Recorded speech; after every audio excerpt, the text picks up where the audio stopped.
I also want to say for diversion, this very body that I served on, this very body did everything they could to protest us, disrupt our lives, send out letters about us, knock on our doors. And maybe not some of you all, but you got to understand there's some zealots with y'all. Everybody can't be controlled because you did not want us to build a youth home. You know what was on TV last week?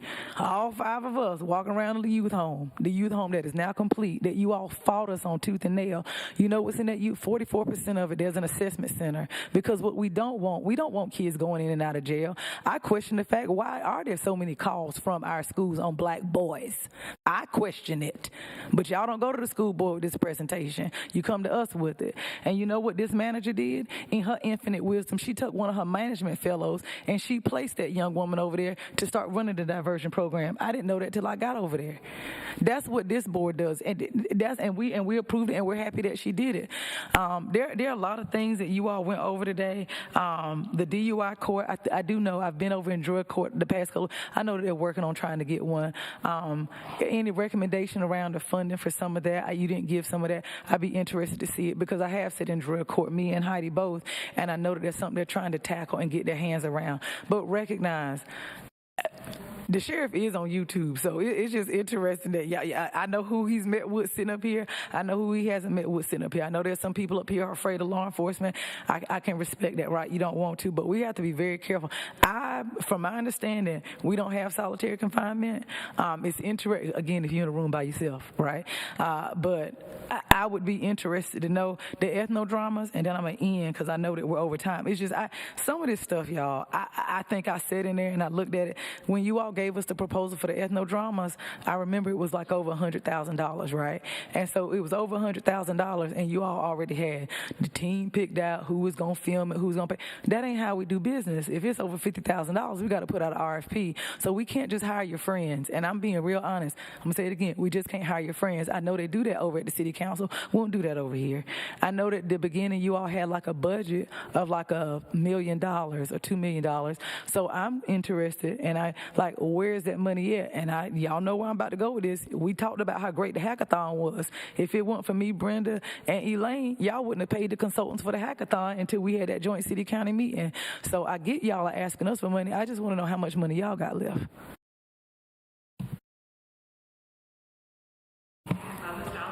Oh, so y'all have all y'all money? The city has it. Oh, okay, well, that's good. So how much y'all going to spend on your recommendation? We still have that money. We did not spend people's money. No, that's fair. And so the only reason why I throw this out, I want to support y'all. We do. It's no different than Made in Durham. But for 2.5 years, y'all have had over $1 million, and you ain't spent it yourselves. But you want us to spend money. So I would just be interested in seeing what you plan on spending your money on. Commissioner Jacobs. Thank you all so much. We've had a lot of task forces since I've been a county commissioner, and I've never gotten anything like this. The amount of documentation and work and thoughtfulness that has gone into this process, I really value and appreciate it. I think this work really gets to the heart of our community. How do we keep people safe? How do we keep people healthy? How do we keep people out of our jails, out of our criminal justice system? It's interconnected to every single thing that we do. And so we know that there is so much that we can do. I think there is a lot of good work that is happening, and I think a lot of your recommendations are really building on things that are happening, and so that's a testimony to what we have invested in, but the investments that we need to continue to make.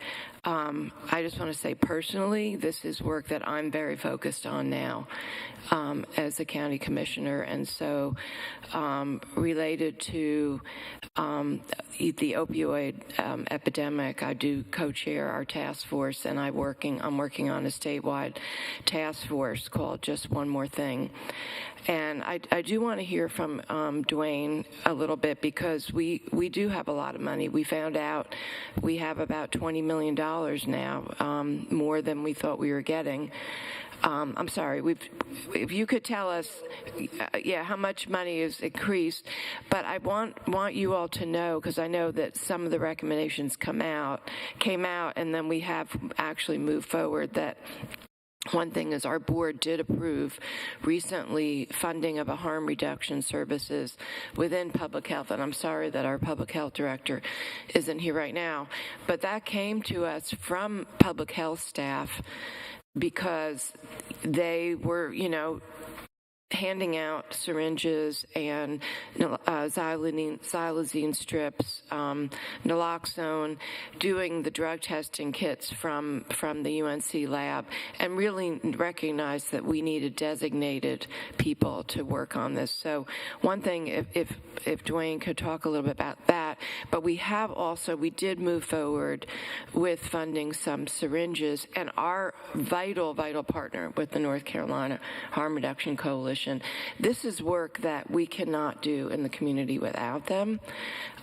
This is the work that the Harm Reduction Coalition has to do, and that we have to support. And I know it's a partnership, and I would like to get an update, because what I know that we have said that we do want to fund the equipment for in the field, and what I heard a few months ago was that staff needed to research that, and just how to actually make that happen. But to me, it is urgent. I mean, this is to your point, this is about saving lives, and not only is our number of overdoses increasing, but it is a racial justice issue, because what we have seen in Durham is that the number of black people in our community, that the number of overdoses is disproportionately increasing, and it is because the drug supply is so contaminated. And so I do feel personally an urgency around this. We have the money. We now have staff in public health that can help do this in partnership with the Harm Reduction Coalition. So I just wanted to get an update on where we're at with that. Good morning. Dwayne Brinson, Assistant County Manager. I think it was a couple weeks ago we had a meeting in Kernersville for the opioid settlement coordinators. So this is a new program. It's new to everybody, the settlement funds. Almost exactly a year ago, Ms. Gudrun gave her presentation and mentioned that we're getting $11.5 million in opioid funds. That was great news. It's a lot of money, can do a lot of good work with that. Through the Wave 2 settlements, we're actually now getting $22.5 million. That's even better news. We can do more work with that. We have a number of items that the board is going to hear about very, very soon. To tell you a little bit about where we are, we have set up an internal work group.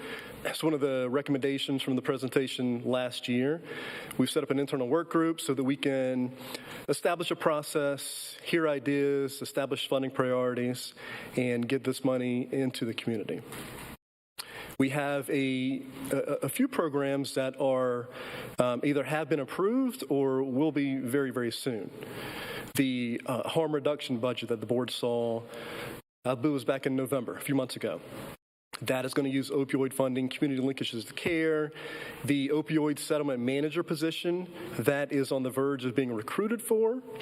That'll come out of opioid funding. The medical director for the detention center, that also will come out of opioid funding.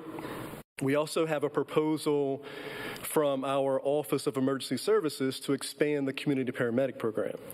Community paramedics, I believe the memo said about 61% of their responses are directly related to opioids.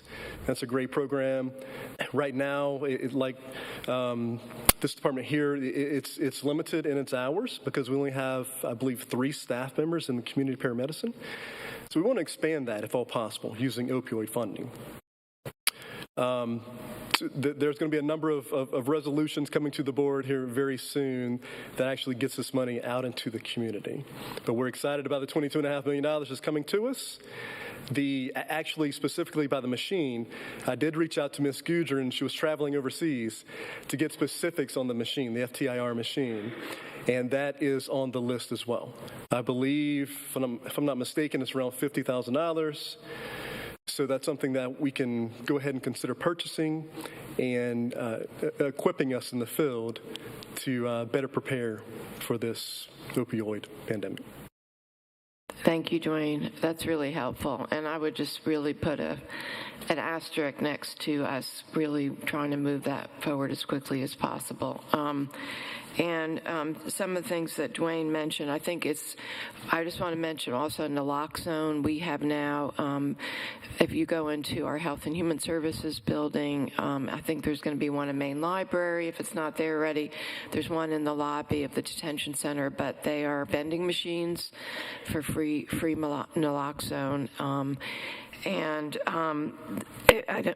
I don't think you mentioned the syringes, but we are purchasing free syringes. But the MAT is also really important.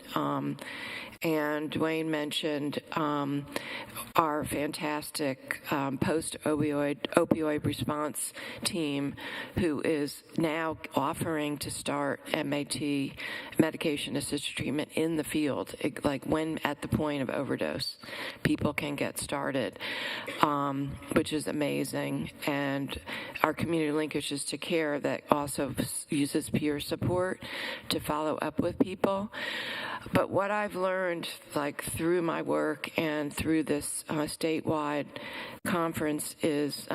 commission, is the stigma. We all have to really work together on that. I know the Harm Reduction Coalition can really help with this, but focusing on recovery, long-term recovery, and just the stigma around being in treatment. So I hope that is something that we can all really, really work together on.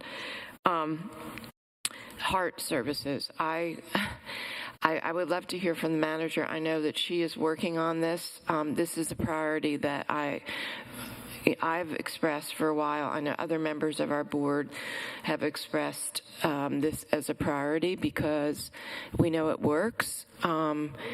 And we know we want to free up our law enforcement for what they are trained to do and for what they do best. And so if the manager could just give us a little update on that. And I'll start off with it. I'll ask ACM Brinson to come up and talk about it more in depth. But we have started discussions, joint discussions with our city leadership team about expanding HEART. In theory, it's a great concept, and I see that we have support for it, but I will tell you the implementation of it is very complex. And so we have gotten a quick snapshot of some very high-level cost estimations of what it would cost, and I'm glad to hear that you all kind of delineated the different components of the HEART program, and that will determine how much the actual cost of it is. But I'll allow ACM Brinson to provide more information on that. Thank you. So I have been meeting with Bo over at the city to discuss expanding the HEART program countywide. As the manager said, the cost, there's a great variation in the cost depending on exactly what I won't say want to do, but can do. For example, just doing the crisis call diversion, there are 4 pillars of the HEART program. Just doing the crisis call diversion component, I believe that's around $35,000. If you scale that up to a full implementation, which includes adding additional staff, includes a lot of different metrics with that cost becomes $1.6 million. So there's a lot of variation and a lot of options in how we can do the HEART program, expanding that out into the county. The other thing is that we've got a couple call centers. We're not exactly sure how, if we just did the crisis call diversion, how would that work having both call centers? So we're trying to figure that out and seeing if it would be a fluid implementation or if there would be extra steps involved with that. So that is a program we are very interested in. Bo and I have met a couple times. It's always a topic of conversation. It's just a matter of vetting all this out and seeing what we can actually do this year to get started. And there's been also conversations about merging the call centers, correct? We are also having conversations. Because Manju brought up something that maybe, I think it was her who said it's funny when people don't look at you when they lie.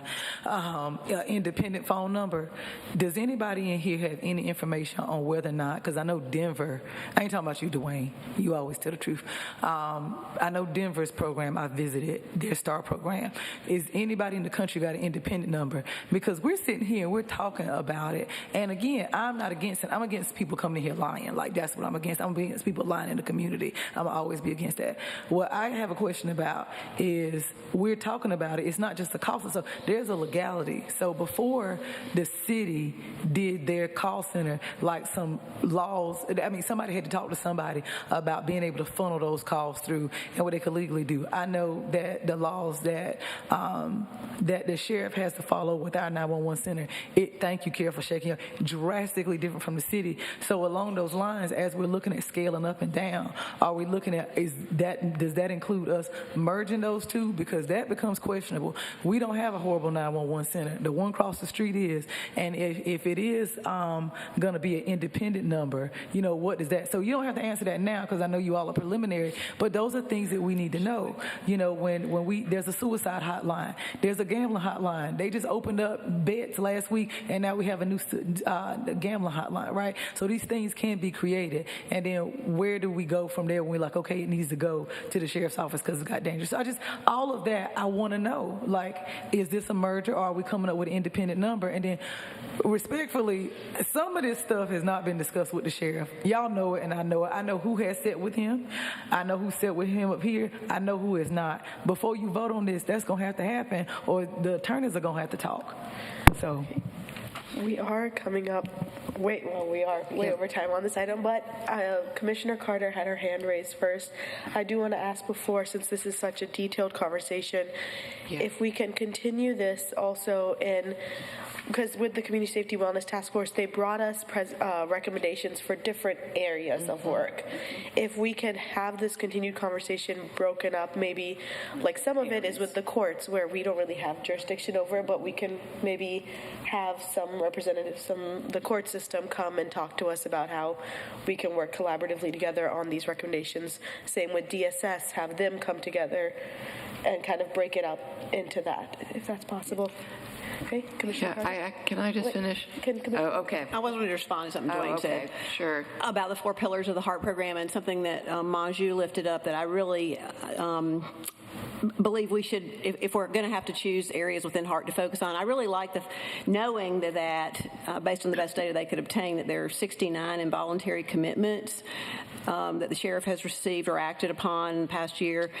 You know, that's an area where I'd like to see us improve our crisis system, is with involuntary commitments. We know that is criminalizing mental health issues. It's criminalizing an illness. And so if we could have a HEART, response there, if we had to be very small in our thinking. But that's a good place to start, in my opinion. So anyway, I want to lift that up. Just one little commissioner, but I did want to lift that up. Are these questions that you guys have for the Safety Wellness Task Force right now, or for staff? Let me just say that I won't ask. Okay. Yeah, I won't ask for staff to respond, but I anymore. I was just trying to also provide information back to the committee members because I think it's an iterative process. But I do, I agree that we need to hear more during our budget process around the details for this expansion. And I want to mention, you mentioned, Mike, the Familiar Faces initiative, which again is really important, where we're really zeroing in on folks who are being diverted out of the HEART program, out of the opioid response program, out of, coming different ways that we really have to do very intensive case management with. And one thing we haven't talked about here is housing. And housing is so key for this, and, the Carver Creek campus, because people cannot recover whether it's reentry, mental health, substance use, unless they have a safe place to live. So I want to also lift up housing.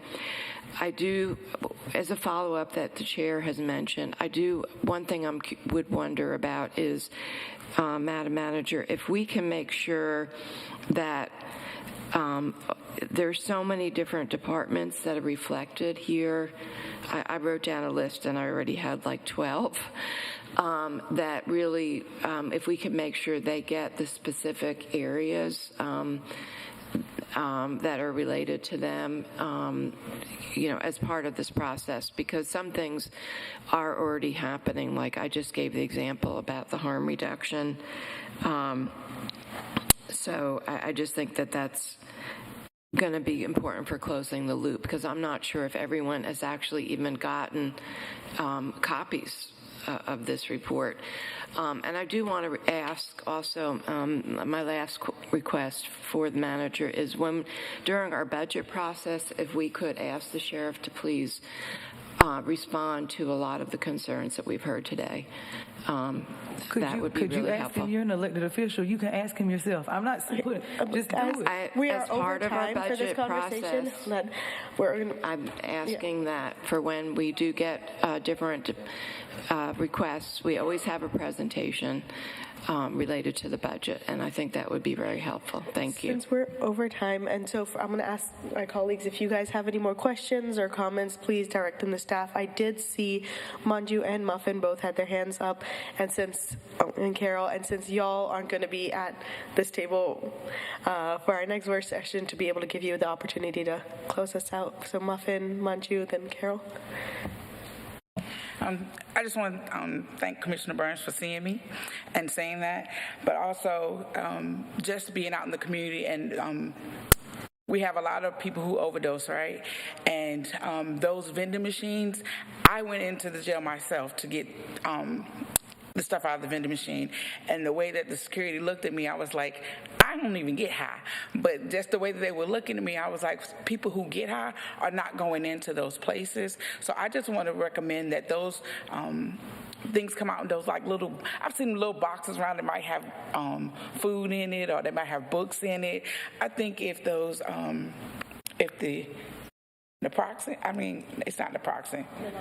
Naloxone, if it's in one of those boxes where people can go get it without having to be under the eye of someone watching them go into those vending machines, I think we would have less likely have people overdosing, because people are not going in. I'm going in getting those and I'm handing them out to people, and they're appreciative of being able to get those. And I'm just a regular person that says, oh, there's a need in my community for this to happen. So I think that should be one of the things that we should support, is getting it out of those machines, getting it out of the the sheriff's department, the jail, getting it out of the library and getting it out into the actual community where people can just, even at bus stops, if it was in those, folks can just go get them and not have to worry about anybody paying attention to them getting something that they may need down the line.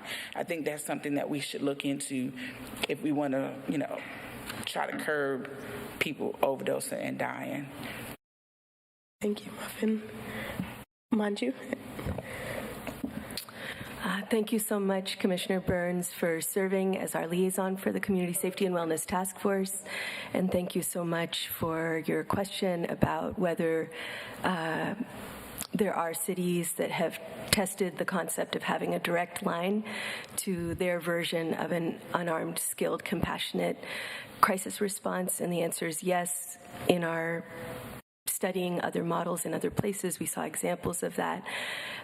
We do support the merger of city and county 911 response, and could see more resources going into that so that those call times could be improved. And thank you so much for the question. Thank you. I'll be brief because Manju just said 95% of what I was going to say. But again, I do not know what I do not know, as always. But to the best of my knowledge, the city of Atlanta, Georgia, their Police Alternatives Division, they dispatch non-emergent calls through the 311 system, the government municipal systems. And they also have a 9-digit number that routes to 311, which may be a clever way of getting around the FCC rules with 3-digit numbers, but you'd have to ask them. So, and thank you very much. And I want to reiterate that we're grateful for your time and that we remain imminently available to you for any expertise, thoughts, advice, comments. Thank you so much. And just to add to that, we're not proposing that this direct line be in lieu of 911 access. Most people have, over decades of community education, come to understand that in a moment of crisis, those are the 3 digits to call, and we want that to stay available, especially in mental health crises. But would love for the many people who we are learning through community conversations don't place a call in a moment of crisis because they are afraid law enforcement will show up, that those people too should be able to access help, appropriate help in a moment of need. Thank you all so much again for all of your work and service and the detailed report. I'm looking forward to our continued conversations that the board's going to have, that I'm sure the manager's going to be reaching out to y'all to also come into those spaces. Thank you. We still have about over 3 hours of agenda items. I will give cookies to whoever, I will bake cookies for whoever comes next that gets us back on track. But let's take a quick 5-minute bio break, and I mean for real 5 minutes, for everyone to go use the bathrooms, everything, grab your lunch, and let's do working lunch, if that's okay with everyone. Okay, so we'll reconvene at 12:20.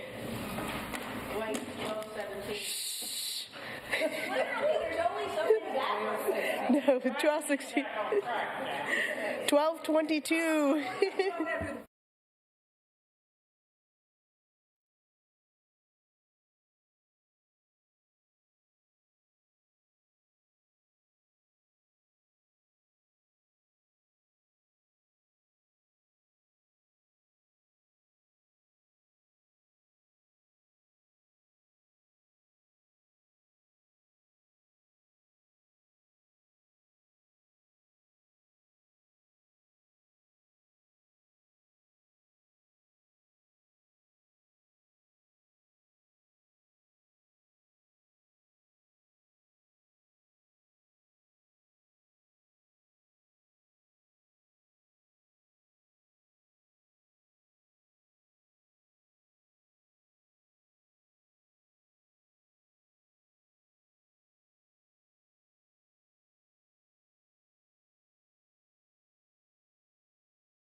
move on to the update presentation on retail space occupancy process for 115 North Queen Street development, former 300 East Main Street. And I see our land development team coming up. And we have 30 minutes allocated to this. Perry, and you guys, Nancy, if y'all want some home fresh baked cookies, feel free to get us back on track with time. We're going to try and make this very quick for you. Do you want to tease it? Sure. So, commissioners, as you may recall, when we were sort of establishing guiding principles for the 300 East Main Street development, the new name, of course, now is 115 North Queen Street, because that is the address that the fire marshal designated for the facility. So anybody, public safety responders responding to the site, it's now 115 North Queen. So you hear that name often. We basically established that we were going to target nonprofits and other organizations that had a positive social impact with urban ministries, justice services, and or human services. And just to be honest, we have been struggling mightily to fulfill that space, and we just want to kind of have a check-in with you to update you on the process as to what we've done to date, and to see if there is a potential to sort of pivot, so to speak. So I'll turn it over to Nancy and let her talk about this more specifically, and then we can certainly have that dialogue. Thank you. Over the last couple of months, we have received a fair amount of interest from at least one potential for-profit business. It is a personal services business. They are very interested in leasing space in this location. They are Durham-based, very much entrenched in the community, and you can tell I'm avoiding naming names and being terribly specific about who this interest is from. But we have been contacted by our property manager, LSA, and their marketing team at Maverick Partners. And so we are sort of in a position where we don't want to respond back and ask for a letter of intent until we have direction from you all that if we were to bring a lease to you under these conditions, that it wouldn't be dismissed. So if the intent of the board is, as Perry said, for us to continue to make these spaces available exclusively for nonprofits and other organizations whose missions and activities align with Human Services, the Justice Center, and with Urban Ministries, we're happy to do that, but we wanted to make you aware that to date that's not been a successful avenue for us to pursue. We have a tenant potentially who is ready to go.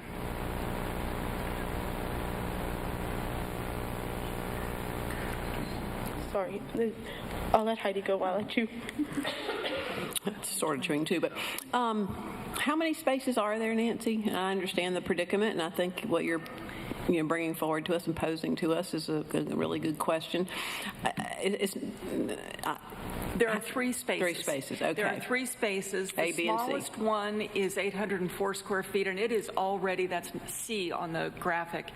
That one is already occupied by Progress Carolinas for a term that will end at the end of this year, December 31st of 24. They're the general contractor who is building out the affordable housing component of this project, and it made sense for them and for us for them to be on site.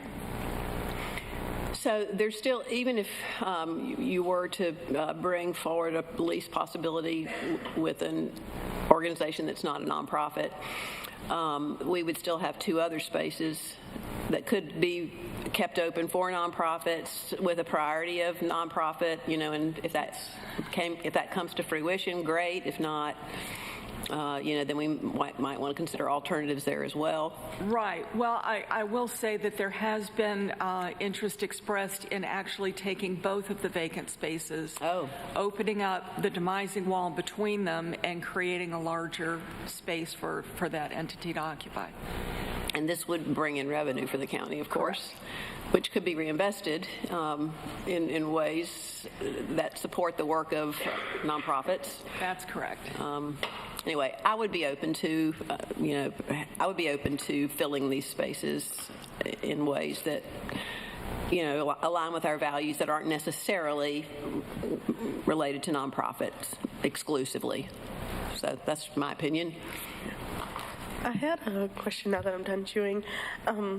It might be convoluted way of thinking, but going back to like our consent agenda items around like the Pettigrew Street property, have we done like any sort of, or is there a way to even do an analysis of like, maybe we use, if this space is more suited for a project like a Durham County project like Bull City United, and then Pettigrew Street was renovated and then leased out, would that be more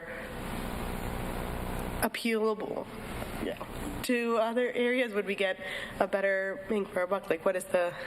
Commissioner, let me answer the question. So based on what we've heard from you today and the issue with 826 Pettigrew, we will certainly look at that space and evaluate whether it makes sense to move forward with BCU in alternative locations. This one, we got to remember that our charge to date has been to focus on nonprofits and other organizations that have a positive social impact working with urban ministries, the homeless shelter, and the justice services. And we're simply asking you, should we pivot from that? Now, with respect to BCU, the spaces are small. Let's just be candid. The spot that we purchased for BCU was 13,700 square feet. This is 1,000 each.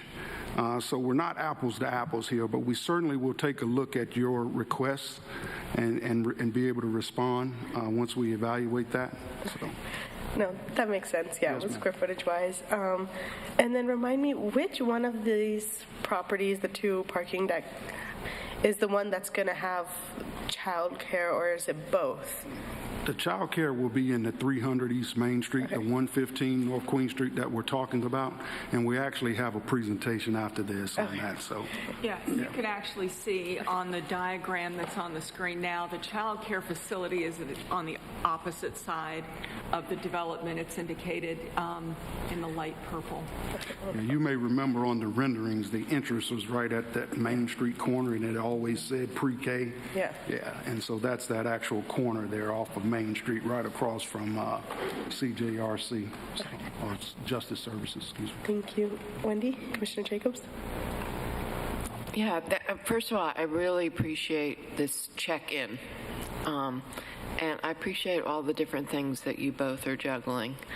I would like to understand a little bit more what you're hearing and what, hearing back from nonprofits with the outreach process, because I am concerned. I've had, different folks who have contacted me along the way. And I know I've always referred them to you, Perry, and sometimes to you, Nancy, who have been looking for space. And then I do think there is a very important dynamic happening with, urban ministries, the way it currently functions, which is basically people, being on the street during the day because we don't have a day center, and then with the library there and everything. So I do think that is a very, very important dynamic I don't want to overlook. And so I would, first of all, I want to hear what you're hearing back from folks, like why Urban Ministries doesn't see, or they don't have a connection to somebody who might want to use this space. I also wonder about the RFP we're about to put out that is going to possibly involve a day center, and I'm a little concerned about, whether any of these spaces could function in that capacity, and then we would lose that potential. So anyway, if you could just elaborate a little bit more on what just as you're hearing. Well, again, the property management company, LSA, is contracted with Maverick Partners, and so I'm not directly receiving contact or reaching out personally to nonprofits. My understanding is that through the connections that Maverick Partners is making with, and I mentioned a couple in the presentation, one is DDI, another is a place at the table. There's a long list of outreach opportunities that they've taken advantage of, and they've told me that for various reasons, some being either the space is too small, the nonprofits are not always in a position to build out a space or have the technical expertise or understanding to know how to even go about beginning that process. So I think there needs to be a lot of technical support available to nonprofits to be able to take a brick and mortar space like this that is essentially a cold shell and turn it into a place where they can then do their business from that space. In some cases, they as I said, the size may not be right. The business opportunities may not be right for them in this location. That's as much as I can really tell you. I'm happy to get more information on that point. I don't have any more details than that at this time. And do you know, have they specifically met with Urban Ministries as well and sat down and met with them? I don't know the answer to that question, but we will find out. Okay. I mean, I personally would like to have more information about that. And I also, like I said, I feel like I want to wait until the RFP goes out around that we're about to put out. That may open up some opportunities. So that's my feeling right now. Yeah, I appreciate that, Commissioner, and that's an excellent point, which brings me to one I've been thinking about. Another thing we've been grappling with is the time that it takes us to get confirmation as to whether it makes sense for us to be willing to entertain this. And so the time that we're going to take to do this RFP is going to impact someone that's ready to move in now. And so just think about that as we sort of go through this. One of the things that we also need to talk about is we're going to have to get with the manager and legal as to how we bring these to you. You see, we're making a change now. We used to have a lot of discussion like this in closed session, and now it's more of an open session discussion, which totally changes the dynamic. And so we're going to have to figure out, even the one that we know about, how we want to bring that to you. And like we said, they're ready to go. They're ready to take down 2 of these spaces right now, and that's all we can say about it. So. And this would be, no matter what, it would be, like you said in the presentation, case by case. So it's just, you're asking us for support in just allowing the advertisement, and then there wouldn't actually be an approval of anything unless it came to the board. Well, everything absolutely has to be approved by the board, so we would be bringing that back to you. But the one that we're sort of dancing around, we're going to talk to the manager about how we present that to you all, and we'll get more information to you. But that's something that we'll be moving forward with relatively quickly, because we would like you to at least be made aware of who that is. We won't dismiss it, right? I mean, that was the language I heard. You didn't want to bring something before we're going to dismiss it. Correct. I don't think we would dismiss it just because it's not a nonprofit. Yeah, we would definitely want to know more. Yeah, but again, we're going against what we had established previously for the project, the parameters we established. Right. So we just want to be clear. Yes. And kind of building, ACM Delgado, just kind of building on Perry's point. Okay, as we look at the new facilities that we're building, there's an operating cost that comes with those facilities. We also talk about looking for places that we could generate revenue. I would call it cost recovery. So we don't want to close those doors, right? And that's why we talked about it, getting your input. Could we look at it and try to build some synergy between profits and non-profits, so we could make that building whole, as they could operate with all the revenues and everything else. So again, just looking at, thinking out of the box, we have talked about looking for ways to cut costs, but also recover some costs. if that makes sense. And do we know with this specific one that has approached you or has shown interest, what type of lease they're looking for? Like, are they looking for a very long-term lease? Would they be open to like short-term? And then if we do have more interest for nonprofits, then we can always revisit it? We have not received a letter of intent specifically. The details that you're asking for have not been presented at this point. I will point out that we are not even certain that they are going to propose a market rate, given the legal constraints that exist around what organizations we may be able to offer a reduced market rate to. They would not qualify in terms of the service that they provide is not a service that Durham County is entrusted to provide and therefore eligible for a below market rate. So, we're very early in the process. We're here looking for direction as to whether we want to encourage this business to develop a letter of intent and submit it to us, or really not put them through the paces if we are not going to be able to really entertain the offer that they're preparing. I would like more information, and also, what is your timeline? Commissioners, wow.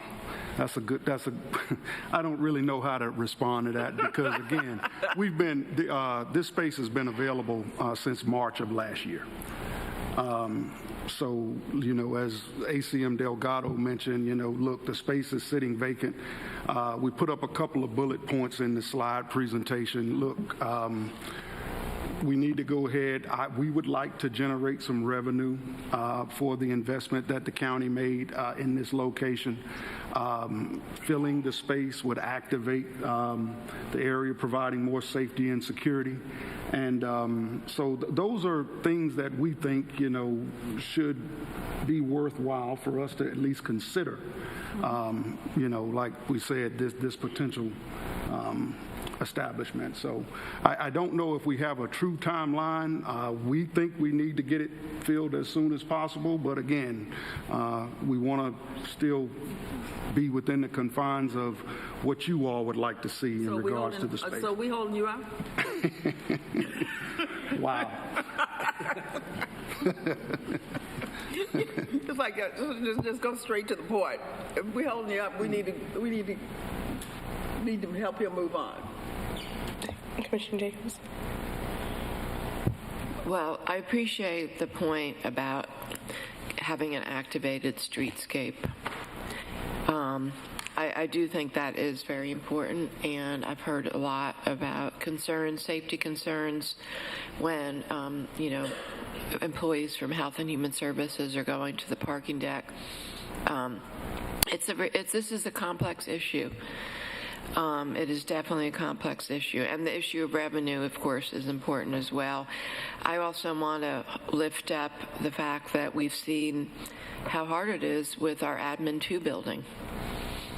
Our aspirational goal has been for many years is to have support a local restaurant or support an affordable restaurant, support a local business, and we see how long it's taken, with the pandemic. And also just related, I know your question, Chair Alam, is that I understand people probably won't want to do a short-term lease because they're going to invest a lot of money into whoever comes in here. It's a shell, and whoever comes in, and we've seen that with the restaurant across the street, is going to be putting a lot of money into the space and upfitting it. So I would imagine that people are going to want something more secure if they're going to be investing in the space. So anyway, I appreciate all the complexities around this. So I am open to hearing more. I just,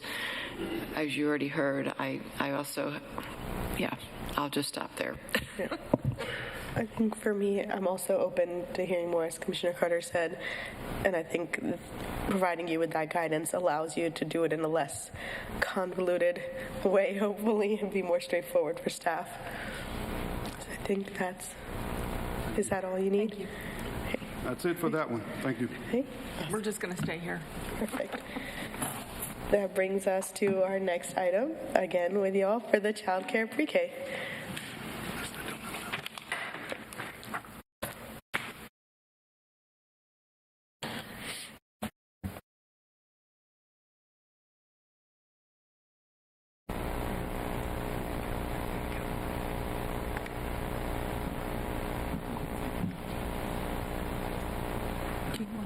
Yeah, sure. I'll certainly open up. Good afternoon again, Commissioners. This is actually a similar presentation on the 300 East Main Street, and what we're here now to talk about specifically is to give you an update on the selection process for the child care / pre-K operator. As many of you know, the county has a contract with CCSA. Linda Chappelle is here today to do a presentation on the actual selection process and just to have some dialogue with you about, some future considerations, as they sort of navigate the process and make selections based on the parameters, again, that we've sort of established for the project. So just kind of in general, the pre-K space is just over 10,000 square feet. You guys remember a while back, we made a decision to go from a 58 person space to an 86-person space with the mission of providing a high-quality standard child care location within that development. And so, Linda, I'll turn it over to you. You can certainly update the board and get your questions answered. So. Good morning. Thank you very much, Madam Chair and Commissioners. I am Linda Chappelle from Child Care Services Association, Senior Vice President of our Child Care Resource and Referral Services. But I do want to recognize I'm joined today by two of my colleagues that are here. I'm going to ask them to stand up so you can see them properly. Monty Griggs, who is our Senior Director of Quality Enhancement Initiatives, as well as Beverly Williams, who is our Business Side of Child Care Quality Enhancement Manager, and I wanted to recognize them because they've been instrumental in this work. We've done it very much as a team, and really today the conversation part is pretty important, so I'm going to try to be quick with my slides and presentation, but you'll recall that you contracted us beginning in 2023 to lead a selection process because of your commitment to quality and assuring that the program would be a model. And we have done what I would consider to be a really strong job in trying to engage the early education community in this effort. Obviously, that's why you hired us. I'm going to remind you, just jar your memory, that back in June of 2020, we did an update to a downtown Durham child care analysis that had been done back in the early 2000s to really look at the availability of child care in downtown Durham. And just to remind you, at that point, based on that review of the information, we made recommendations to you. We asked you to commit to a model program, which you did, and we appreciate that. And we proposed that an advisory group be set up to develop and guide a request for application process. So we've been through that. As part of the RFA process, we decided on enrollment priorities, and we went through to assure that it would be a high quality minimum of a 5-star rated program. And we also wanted to prioritize the potential opportunity for a nonprofit operator so that we could potentially have philanthropic investment. It was a priority, not a requirement. And then we also wanted to really assure that we were following best practice around making the program something that you could really be proud of as an investment in Durham County. We did consider the rest of these things that we recommended as we were developing the RFA, and in particular, there was a lot of question back in 2020 from you about whether the program would be designated for residents in the building. And there was a lot of questions about how that would work. And what we did was explore opportunities to assure that residents had the ability to access the program by assuring that the operator was eligible for all financial assistance opportunities, child care vouchers from our social service department, as well as other financial assistance opportunities. And so the program was really decided to be one that would be open to anyone in Durham, with extra supports to try to assure that we were meeting the needs, where possible, of residents or other downtown staff members. So, just quickly, we've been through a whole process. It's been quite a journey. And just to remind you, you contracted with us not only to manage the RFA process, but then once an operator was identified, the process would include us in supporting that operator in negotiations with the county to create the best opportunity possible, as well as once the program is underway, our team of technical assistance quality improvement team members will be supporting the operator at no cost to the operator through our arrangement with the county to be a supportive technical assistance provider. So this process really has been quite a journey, and we we went through quite a bit of work to try to assure that we brought to the table strong, viable operators with an equal opportunity approach. So where we are now is we have completed our RFA process, and we are at a place where we need more input from you in order for us to move forward. So quickly, just to give you that overview, the RFA was open to any operator. No, they didn't have to be in Durham. It was open to any operator with a scoring preference given to nonprofits. All licensed operators in the 9-county area of Durham, Orange, Wake, Caswell, Alamance, Person, Franklin, Granville, Vance were sent direct notices, like really strongly solicited to be sure they were aware of the opportunity. But then statewide, the opportunity was put out into the early childhood community. It's because we felt like that we didn't know what we didn't know. We didn't know who was out there looking to come to Durham and bring potentially a strong program. Through the RFA process, 14 operators ultimately submitted applications, which actually 14 was more than we expected, because the process of developing an application was rigorous. It involved quite a bit of work, and if you're interested in seeing more about the RFA, it's available on the CCSA website for your review. We've left it up there even though the process has closed. We did, in those 14, 3 were nonprofits and 11 were for-profit. We have a review committee that we put together. It consisted of the 3 of us who are here today from CCSA in terms of bringing CCSA to the table, but also consisted of a non-conflicted leader of a multi-site licensed child care programs, parents of young children, as well as other technical assistance specialists in the community that don't work for CCSA. So because we wanted to have a strong committee to review the potential applicants. So we have narrowed the field to 4 potential operators. All 4 are strong. I'll just say that. All 4 bring to the table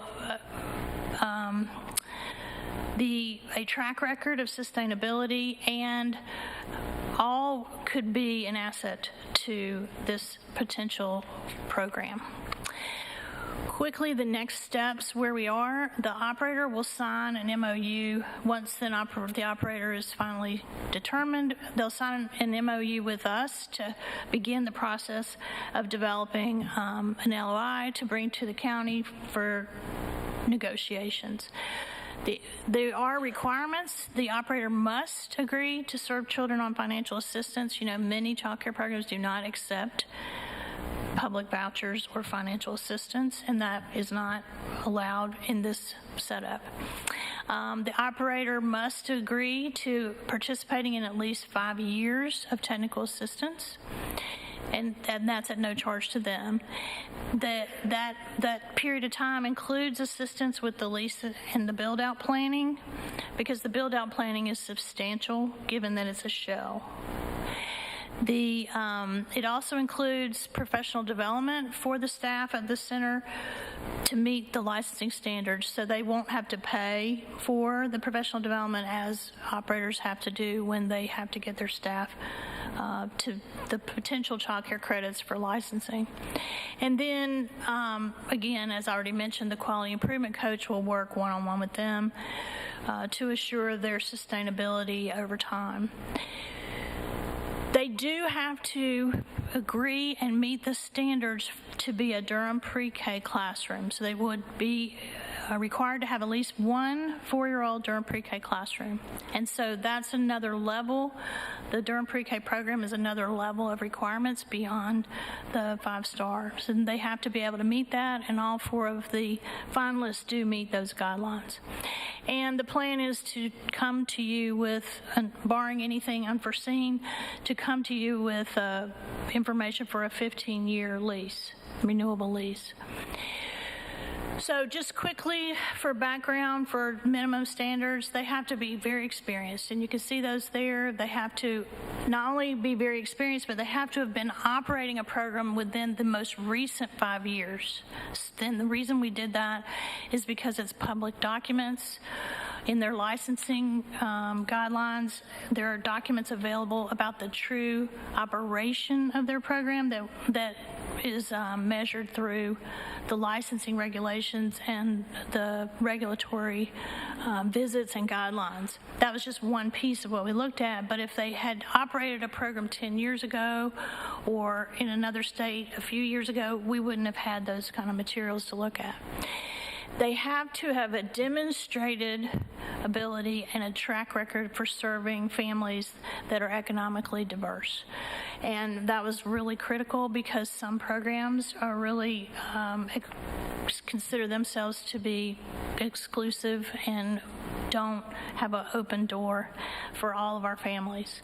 And obviously, we want them to have a track record of being able to operate a program that has a mixed delivery method. So we want to see a diverse program that serves children without what some perceive to be a program that only serves any one type of group.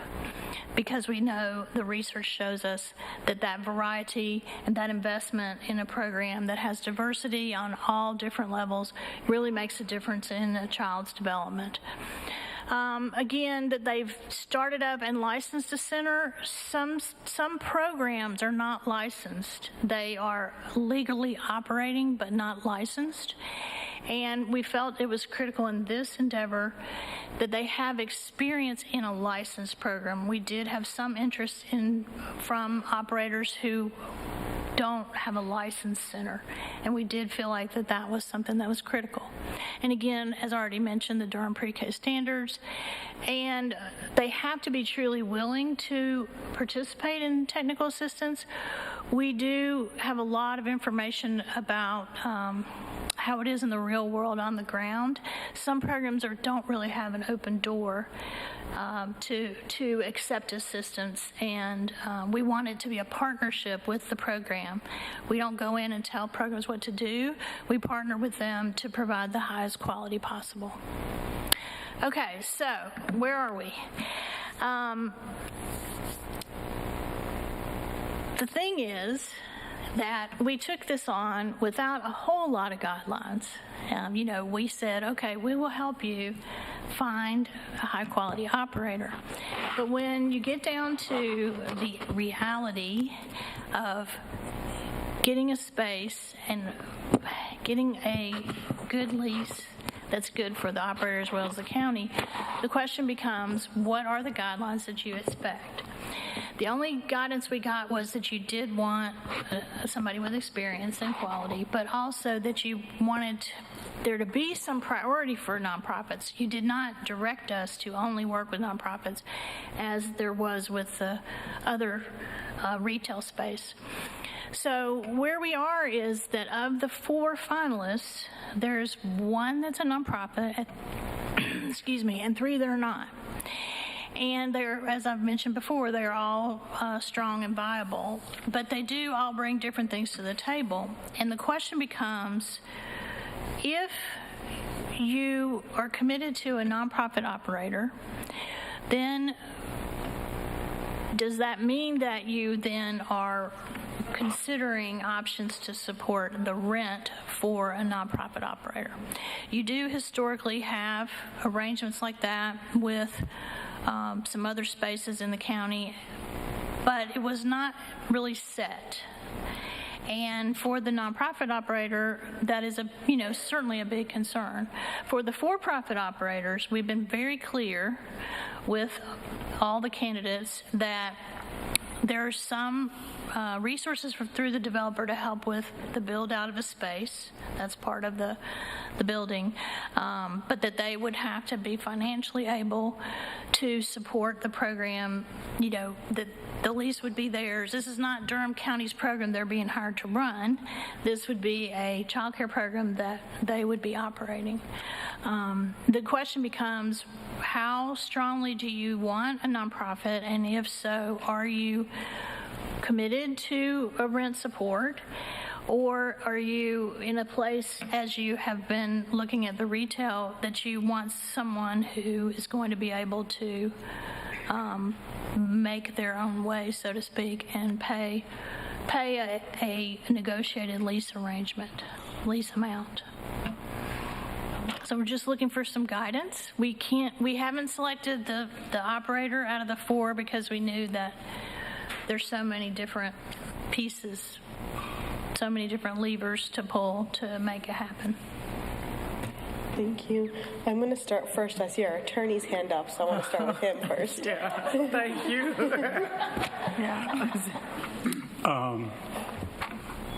The question of rent relief is a little more complicated than may have been understood when this process began. I don't know if anyone from our office was involved in those decisions. I know Mr. McKinney, Senior Assistant County Attorney McKinney, who supports real estate, has done some research on this and had a lot of conversation with the School of Government. And if y'all have deeper questions, I'm certainly going to defer to him because he's done the hard work. But generally, when you get into giving away space, you're not doing it to somebody who's making money. And even a nonprofit or a not-for-profit who's taking vouchers or contracting with people is making money. So you'd have to take a hard look at, are there income restrictions?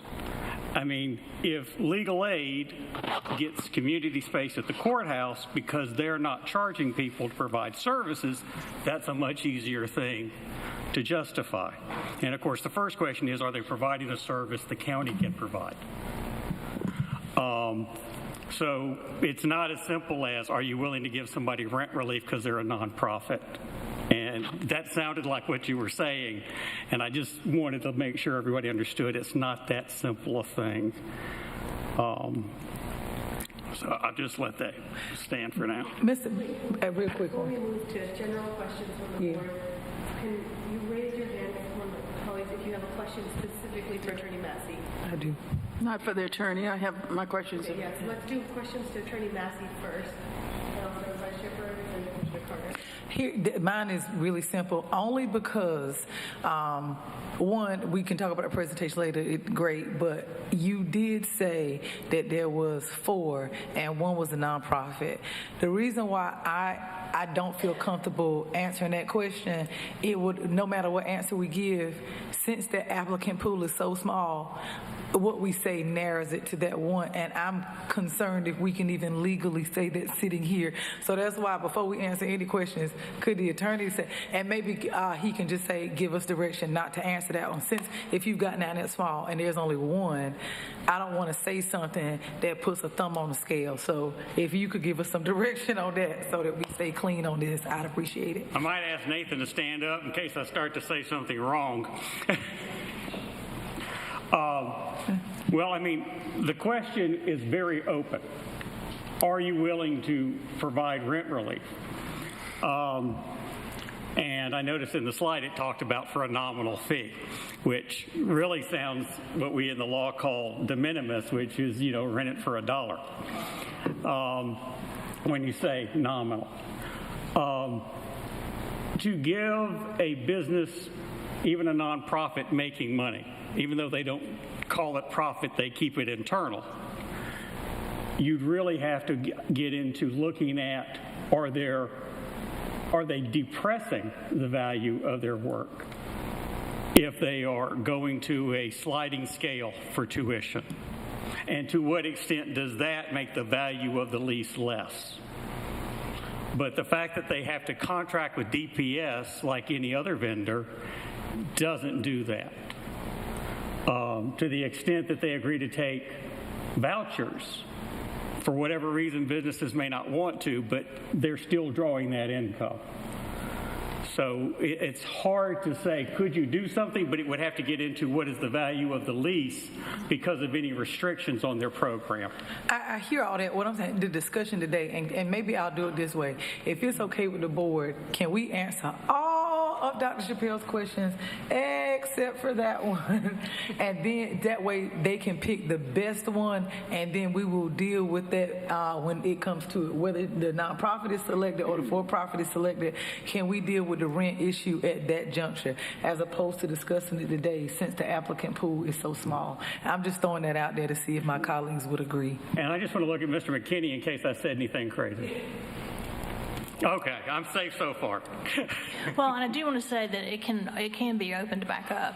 I mean, the reality is that we followed your charge to identify candidates, and there were more than 4 qualified candidates. We just narrowed it for the purpose of trying to get to a place of selection. Commissioner Carter had a question for the attorney. I guess you answered it.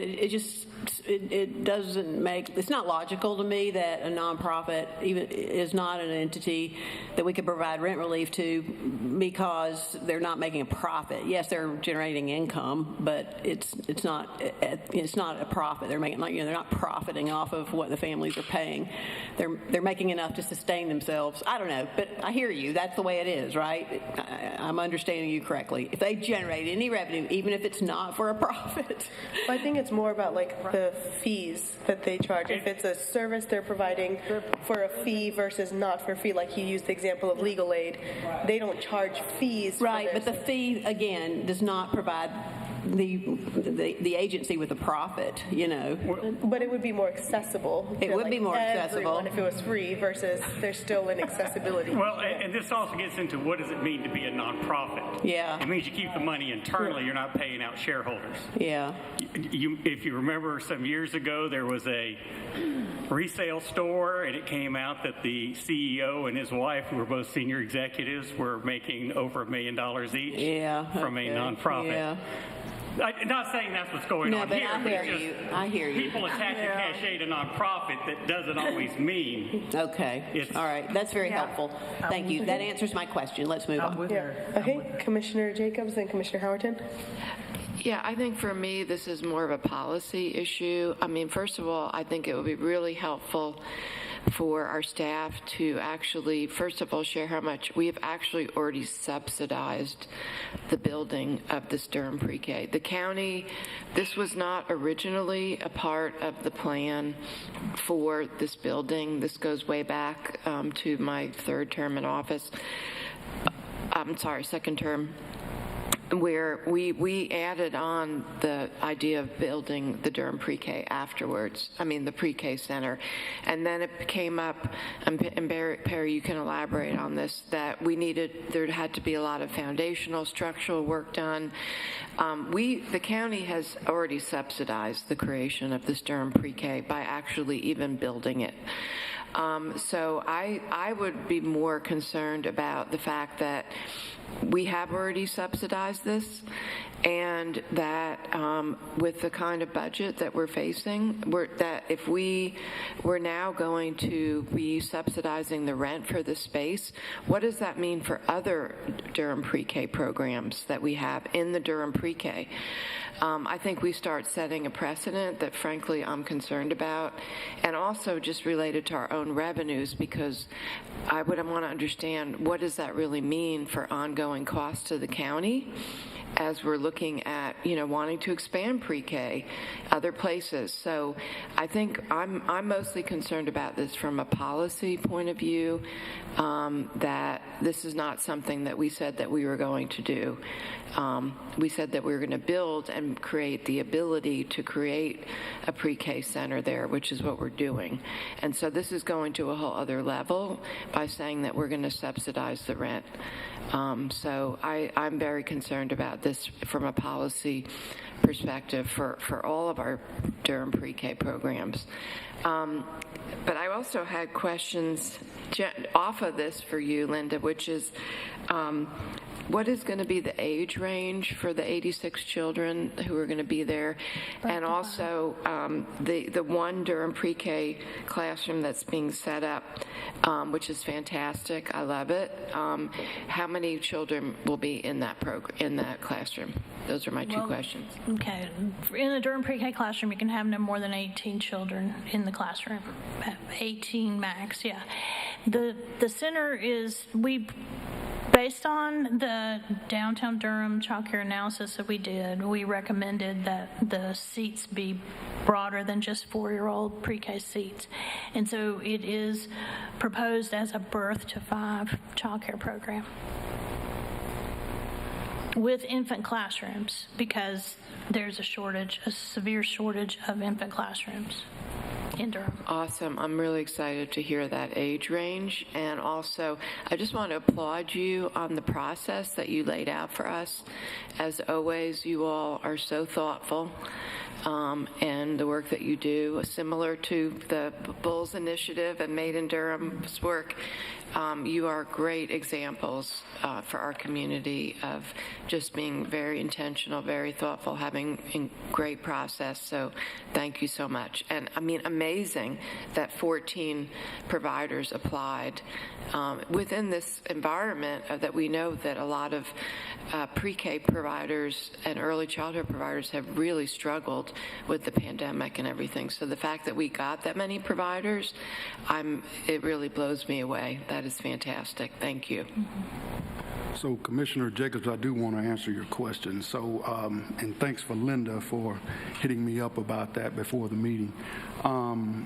The lease agreement that we have through the development, as you know, the developer's constructing it, and so the county is leasing back the child care space from the developer for a 15-year term, and we're starting out at $176,000 a year, 15 years, 2% increase annually. We're at $2 million, and so that $2 million is exactly what you're talking about in terms of what we've already committed to making the development deal work. Now, the developer, through the agreement, has agreed to fund $198,000 worth of design and construction costs, which is one of the reasons why we are really urgently trying to get the operator on board so we can go ahead and design the space so we're not lagging too far behind the opening of the affordable housing, which is slated to be complete in December. And so just kind of putting it all in perspective for everyone, that's sort of where we are with things. So to your point, we are already subsidizing this project. Absolutely. Yes, ma'am. Commissioner Howerton. Thank you. It's just reading here, but I think you may have answered a question. So I've been asked in the community several times if there's a build out for the pre-K center that's wanting to be there. And I think you mentioned that they will not have to pay for build out. No, they will. They will. Yeah. They will. But they're, as Perry just mentioned, the $198,000 is from the developers going toward the build out, but that is nowhere near enough investment to build out the space because it's just a shell, and you've got not only once the space is built out, of course, you've got to fill the spaces with developmentally appropriate supplies and materials. So there's that issue, but the actual build out will cost a lot more than the $198,000 allowance because there's no classrooms. Right now, it's just a completely empty shell. So do you have an approximate cost? No, it really will depend upon the design. This is the whole thing about the operator, and this is also why we didn't want to just select one and move away from the others, because the negotiations what may happen is once the operator gets in there, it's possible they might feel uncomfortable that it was going to be too much. So we were trying to have a backup plan, of course. But in terms of cost, it's very hard to predict. I expect it will cost at least $500,000 to build it out, personally, just my experience with childcare. But that may not be right. Yeah, I would go a little higher than that. The thing of it is, being that this is a shell space, we're going to have to put plumbing, mechanical, electrical. We're going to have to put some casework in. We got furnishings. We've got just a myriad of stuff that it's going to take to make this thing work. And all I can do is go on my experience when we did the Head Start. You have way more experience than me. So, yeah. The 198 is not going to carry us far. We'll be lucky to get designed for that, quite honestly. So, just to be clear. Yeah, that might determine which direction we go. Because you've got to be generating some income to be able to afford the build out that's going to need to happen. So I'm not going to say any more about that, but it's not going to be cheap. Yeah. No, not at all. Yeah. Thank you. So kind of piggybacking off of that last comment, so all of these, and since I know this is a rough estimate that you're coming up with just being in the space, do all four of these groups kind of know how much they should anticipate their costs for the construction of the facility will actually be? Well, we've tried to have realistic conversations about potential costs, but in the absence of any kind of parameters, that's pretty hard to do, and that's why we were coming to get a bit more guidance. The other piece that you need to also be aware of is that when you open a child care program, the first 6-month period, the state licensing regulations require that you have what's called a temporary license. It means you're legally operating and you're under review, but you cannot receive vouchers, for example. You're not eligible for those. And so the operator is going to, for the first 6 months, any child care operator in a licensed environment is going to have depressed revenue. And so that's another piece of the puzzle around how much the rent ends up being and how much the build out costs and that type of thing. And then my second question, and Attorney Massey, you can tell me to shut up if I need to, but going back to like this being more so of like a policy conversation about the direction we go in my mind I'm thinking of like, with the rent aspect of, I see it as when the county starts to step in that way, then it's like the county is providing a part of that service, and we've already been providing a part of that service by subsidizing the construction of the space, but it's going even beyond that in subsidizing the rent also. So with it becoming like, in my mind, more of like, okay, this is county supported childcare even more than like if this was like county run fully, I'd be like, well, what type of sliding scale options do we have for, because then I want to make it even more accessible to low-income families since the county's stepping in such a significant way. Will there be sliding scale? Will there be priority for lower-income families over, like, more seats at that lower level of the scale than the higher level? And yeah, I think that would also factor into, for me, of just like, because it's now county funded programming, kind of. Right, so you see the complexity. Yeah.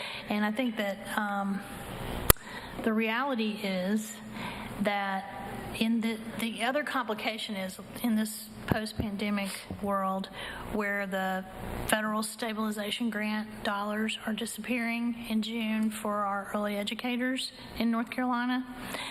Those funds have really propped up the system for our early educators, and unfortunately, the timing of this, the pandemic has really impacted the timing of this. You know, prior to the pandemic, the landscape of possibilities were certainly much broader.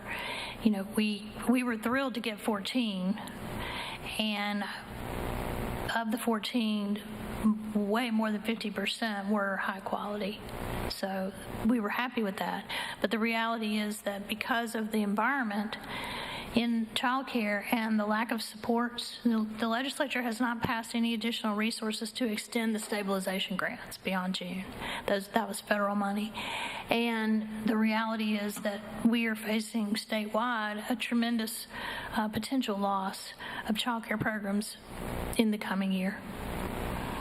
And so, again, this is a costly endeavor, and the question becomes, you know, are we looking for an operator with deep pockets that can operate the program, and we will have less ability to ask for things like potential sliding scale, or there's a limit to what you can dictate if you are leasing fully in the marketplace. So just reality. But some of those dictates have already been included in the RFA. Yes. It seems like, so that's really good. Yeah, but they were modest compared to what you originally talked about. Like Commissioner Alam, you were saying, you know, more sliding scale or priority or whatever. All of that was removed. Okay. So, right, so no sliding scale? Well, the operator could choose to do sliding scale, but we're not requiring it. What we were requiring them to do is to be in good standing, be in good standing with Durham DSS, have no kind of mark against them, be eligible to receive child care financial vouchers, of which they can't receive them in the first 6 months. Yeah, that's really legally. Interesting. Yeah, that's a state thing. But there were some other things y'all suggested, like at one time you were considering county employee priorities. At one time you were talking about school system teacher employees. There were all kinds of things that were bandied about as innovative approaches. But all of those were stripped out to get to what we consider to be the absolute non-negotiables. Like, for example, a 5-star rated license. If they can't be a 5-star rated license, then they're not the quality operator that we would be looking for. Right. And that's why they had to have a substantial track record operating at that level. Yeah, I really liked the dictates you built into the RFA. I thought they sounded extremely strong already, but I hear what you're saying. They were very much a compromise. There were a lot more that were desired. For example, we talked about requiring NACE accreditation, which is the national level accreditation, and we hope to support an operator to get that, but it's not required anymore. I see. Well, I do want to thank you, Linda and team, so much for taking us through this process and making it as strong as you have and bringing this complex sort of question forward to us today. I hear the conversations about how the county has already subsidized this quite a bit, at least $2.2 million, according to what you were just telling us, Perry, for just construction stuff. We're also going to be subsidizing quality in a sense, because you've contracted with us. That's right. We've contracted with you all to do that, and the Durham Pre-K and all that, and professional development that they are agreeing to go through as part of the RFA. So that's all good. One concern I still have outstanding is if they're a for-profit, do you think that that means that basically they'll be paying these additional costs that we're not going to, the rent, full rent, et cetera, right, if we decide not to subsidize because they're not a nonprofit, and they're generating income? Will they then be, paying for this on the backs of families alone, or you said they have deep pockets already because maybe they're national? Well, no, I'm not saying they're deep pockets. Yeah. I'm saying you would be looking for more deep pockets. Yeah. I'll tell you that as of March 27th, 2024, for example, in terms of the cost of care on the free market, so to speak, in Durham, yes, a 5-star, the yearly cost, a 5-star 4-year-old in the marketplace, the average cost in Durham is $14,981 for the year. An infant, 5-star, $19,475. Wow. Incredible. That's as much as per child. As much as some people make per year. Right. And so, this was one of our main goals, I think, was to have affordable, high-quality child care, accessible because it's affordable, high-quality child care and preschool. And so will we be ensuring that we're going to be going along with these market rates, and will families be able to afford it with the vouchers or with the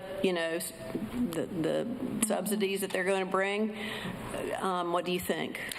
Well, when you qualify for a voucher, based on your income, you're assessed a parent fee. The parent fee is not related to the fee that the child care program charges. It's based on your income. Okay. And so for those families who qualify for a voucher, the complicating factor is that the state reimbursement rate for that age group is, in all cases of every age, lower than the average cost of tuition in Durham. And so what that means is that there will be fewer children able to access a voucher in this program if the provider is fully paying the cost for the program, because in order to cover costs, they will only be able to accept a certain number. Right. That's what because my their next reimbursement question. rate would be less than what they need to charge to be able to cover their costs. So in actuality, it may become a program that's really not accessible to families who Well, need obviously, we vouchers. would be making every effort because we would be putting a Durham Pre-K classroom in there. So that one would have, that would be yeah. a universal access That's good point. classroom. Would families really be able to access these seats at a high percentage?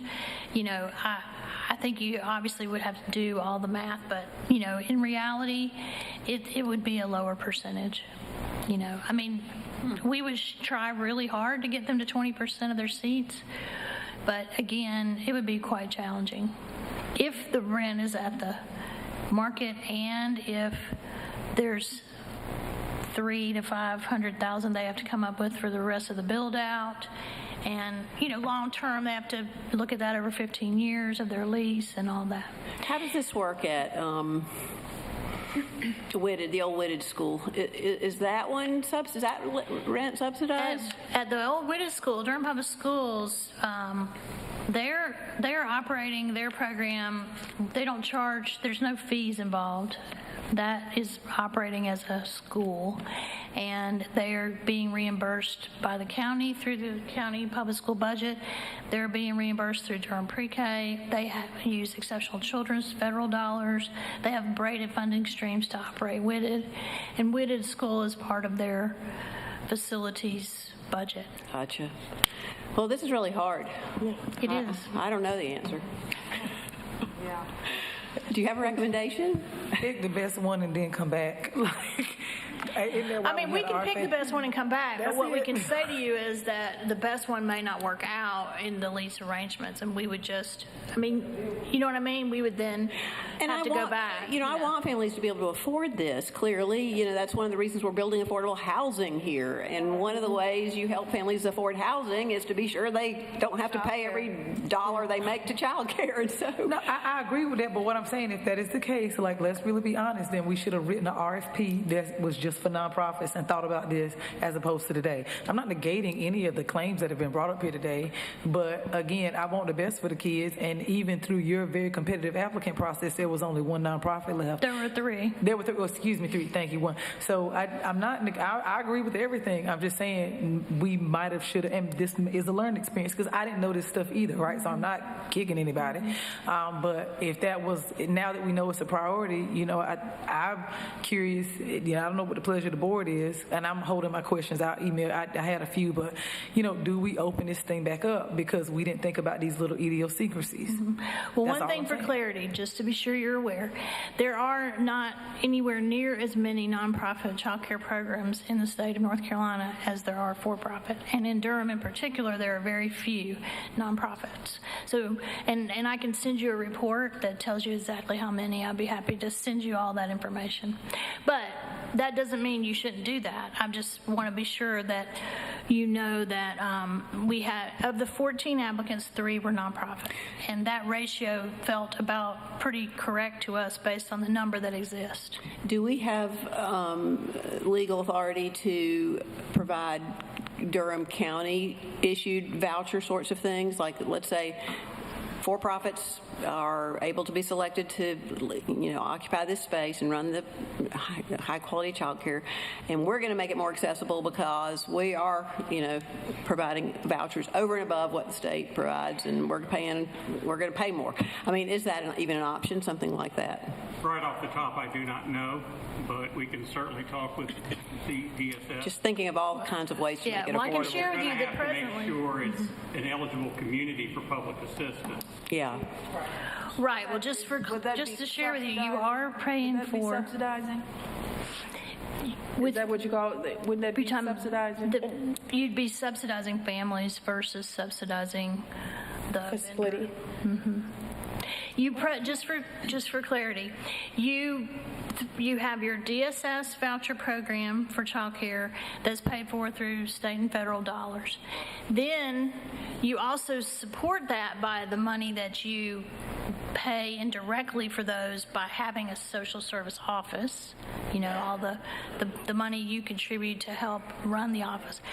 But also, we presently, CCSA, we administer through your ARPA grant, we administer a child care voucher program, but that will come to an end next year in May of 25. That program is designed to serve families who are not eligible for the state and federal vouchers through DSS. We're looking at families who are at about 400% of federal poverty. Mm-hmm. That can't afford child care, as you can see from these rates. So that was funded through ARPA. Yeah.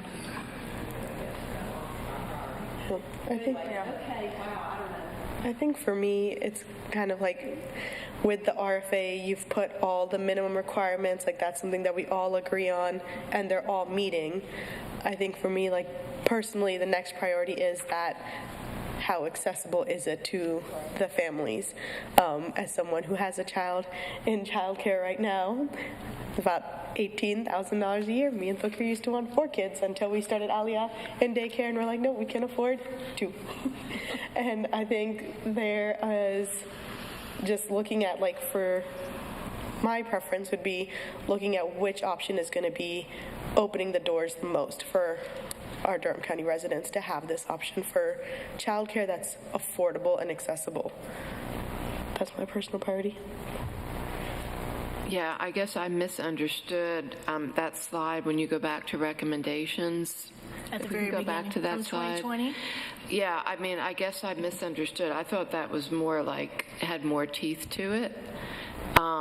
Yeah, I mean, I think we've got to be really careful. We're putting this in our affordable housing project. we definitely want to make sure that residents who live in that building can afford the child care. That's the whole point. So I guess my question would be, how do we actually implement some of the, when it comes to a contract, some of the things that are in here that we are ensuring that this is accessible to all people in our community. So that is, that's the whole reason we subsidized it in the first place. So I really misunderstood that these were not something that we're going to be structurally implemented. I think that when we presented them to this body at that time, for example, we were recommending that you just provide an infant toddler program, but you guys weighed in that you really wanted also to serve older children. And so, that was an example of you giving feedback and us adapting. But in the absence of an actual financial commitment, what we did was we looked at what can we actually require. And once we get to the lease, the feeling was once we got to those lease negotiations, depending on what the county decided to do. I mean, because if you go with a for-profit provider and there are not supports other than the ones that are already there, then you have a lot less ability to require prioritization of people who can't pay a market fee. And since the state reimbursements don't meet the market fee either, it gets really tricky. Yeah, I mean, I think the two bullets, except children receiving public subsidies and other child care financial assistance, consider income-based sliding scale tuition. I think it would be, I think we probably need actual percentages or numbers or real targets. I mean, it's similar when we do our economic incentives contracts. We actually have built-in numbers and things like that. Right, so which we're happy to do. And we did require that they accept those subsidies and child care financial assistance. What we didn't do was absolutely require a sliding scale. Yeah. But we can certainly do that if that's... I think, we don't know, but I think what you're hearing from all of us is we do want to make sure that this is accessible. Affordability is a priority. Yeah, and I don't know, whatever you think is the best way to incorporate that into the actual contract or whatever, Well, we're more than happy to come back with a proposal. Also, what I just heard you say, Linda, with a private owner, we have less control over what they do and who they accept. Brenda, can you... Right. I mean, you can put your requirements in the lease, but there's going to be a limit to what you can do. They've got to be able to cover their costs, so. But obviously with your economic development and agreements you do with businesses, you put a lot of benchmarks in and requirements, and that could certainly be done. Thank you. All right. Do you have what you need from us, an inclination of where we're... Well, I don't think I do, no. I think, what I'm hearing is that you would be more comfortable with more specificity in terms of how many publicly subsidized children we believe the provider could afford. I hear that. And I hear that you prefer to have more teeth in requirements for the provider. And we could certainly develop some proposals based on other, there's a lot of places like in California that have done this type of thing, but there's not any around here that have, but in different states. And we can certainly come up with some proposals for you, but all of them at their heart mean that you would have to invest, and it sounds like Attorney Massey may have some restrictions that I don't know how to navigate. Yeah, that was going to be my question. The other thing we need to know is how can we invest in a way that will increase accessibility for lower income families that's legal? So maybe Attorney Massey can provide Perry and Nancy with that extra research and findings. Yes, ma'am. I mean, it sounds like you're renting to Head Start because they aren't charging any fees to children, right? Well, I'm sorry, could you repeat that? I said it sounds like you are providing a nominal rent to Head Start. Okay, I'm not familiar with at our seminary, arrangement with them. at seminary, because they are a federally funded Head Start program and not accepting. Okay. They don't accept. And Nancy's trying to to $1 a year. Well, yeah, I was just going to say, the Head Start pays the county $1 a year to use the building. I mean, it's they nominal. otherwise provide the services at no cost. Right. So, which makes it a lot easier to say, here they are providing that service without generating revenue. Right, as a federally funded program. Yeah. I also wanted to make the point earlier that we're not talking market rate in the center part of downtown Durham versus $1 a year. I think what we're saying is somewhere along that continuum, we'll find that sweet spot between the selected provider, what they need to be able to operate, what we can charge them in rent, and whether there remains a gap that then needs to be filled by an additional voucher program or some assessment of the requirements that we're placing upon them. And it sounds like affordability, accessibility is a higher priority. Now, while we can't, as I understand my attorney's advice, we can't offer a reduced rent rate below market to a for-profit organization. We may be able to provide a reduced market rent to a nonprofit provider, but that doesn't mean that that's the only mechanism by which we can subsidize the operation to achieve the policy goals that you're seeking. And with the nonprofit, it's going to have to get into basically detailing the restrictions and qualifications they have to meet. Is 501c3 not the standard for that? I'm talking about in terms of the services. Oh, I'm sorry. And how their income is depressed. Because are they accepting lower reimbursement? Are they taking a larger number of clients who cannot pay the full freight? They qualify for public assistance. They are in the voucher program. And that's what you've got to start looking into. And that's going to, the trick is we don't turn this into forensic accounting. But that there is a way to be able to validate that there is reduced value in the space based on the restrictions and what they are giving up in terms of income to provide the services. Going back to the question about Head Start, it's like, hey, they don't make money because the feds are funding it all and taking care of it. Okay, great. Not quite, but when you get into, and just like it's like, well, we'll look at a sliding scale. Okay, what's that scale going to look like, and how many spaces are they reserving on the lower tiers? That you can say, okay, there are now restrictions on your income. And so those restrictions on the income make them eligible for rent support? Is that what you're saying? Potentially, what it does is it reduces the value of the property. I see. Mm-hmm. Well, yeah, I mean, there's no question that if we implement more specific requirements regarding seat allocations, then there's no question that it does diminish the value of the property, for sure. And of course, then you'll get into getting that appraisal opinion as well. Yeah. I mean, it's not just, we think this is a good number, so right. here's what we'll cut it down to. Yeah. Okay. Well, I suggest that I confer with my colleagues more and that we just figure out, do some more work and come back to you again. Thank you. Thank you. Thank you.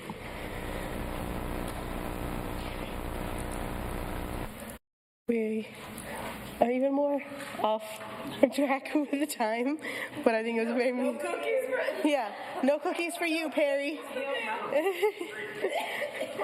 Even though it is our fault, so. The next presentation we have is the presentation on FY25 Durham Transit Work Program. We have 30 minutes allocated. I'm laughing at that because we're... Ellen, you're a champ. I know you can do it in 3. I'm joking. I believe in you. No, I'm going to put this one on my colleagues, guys. Let's try to keep within the time for our questions and comments. When we get to the question and comments portion, get straight to the question. We don't need all the background. Okay.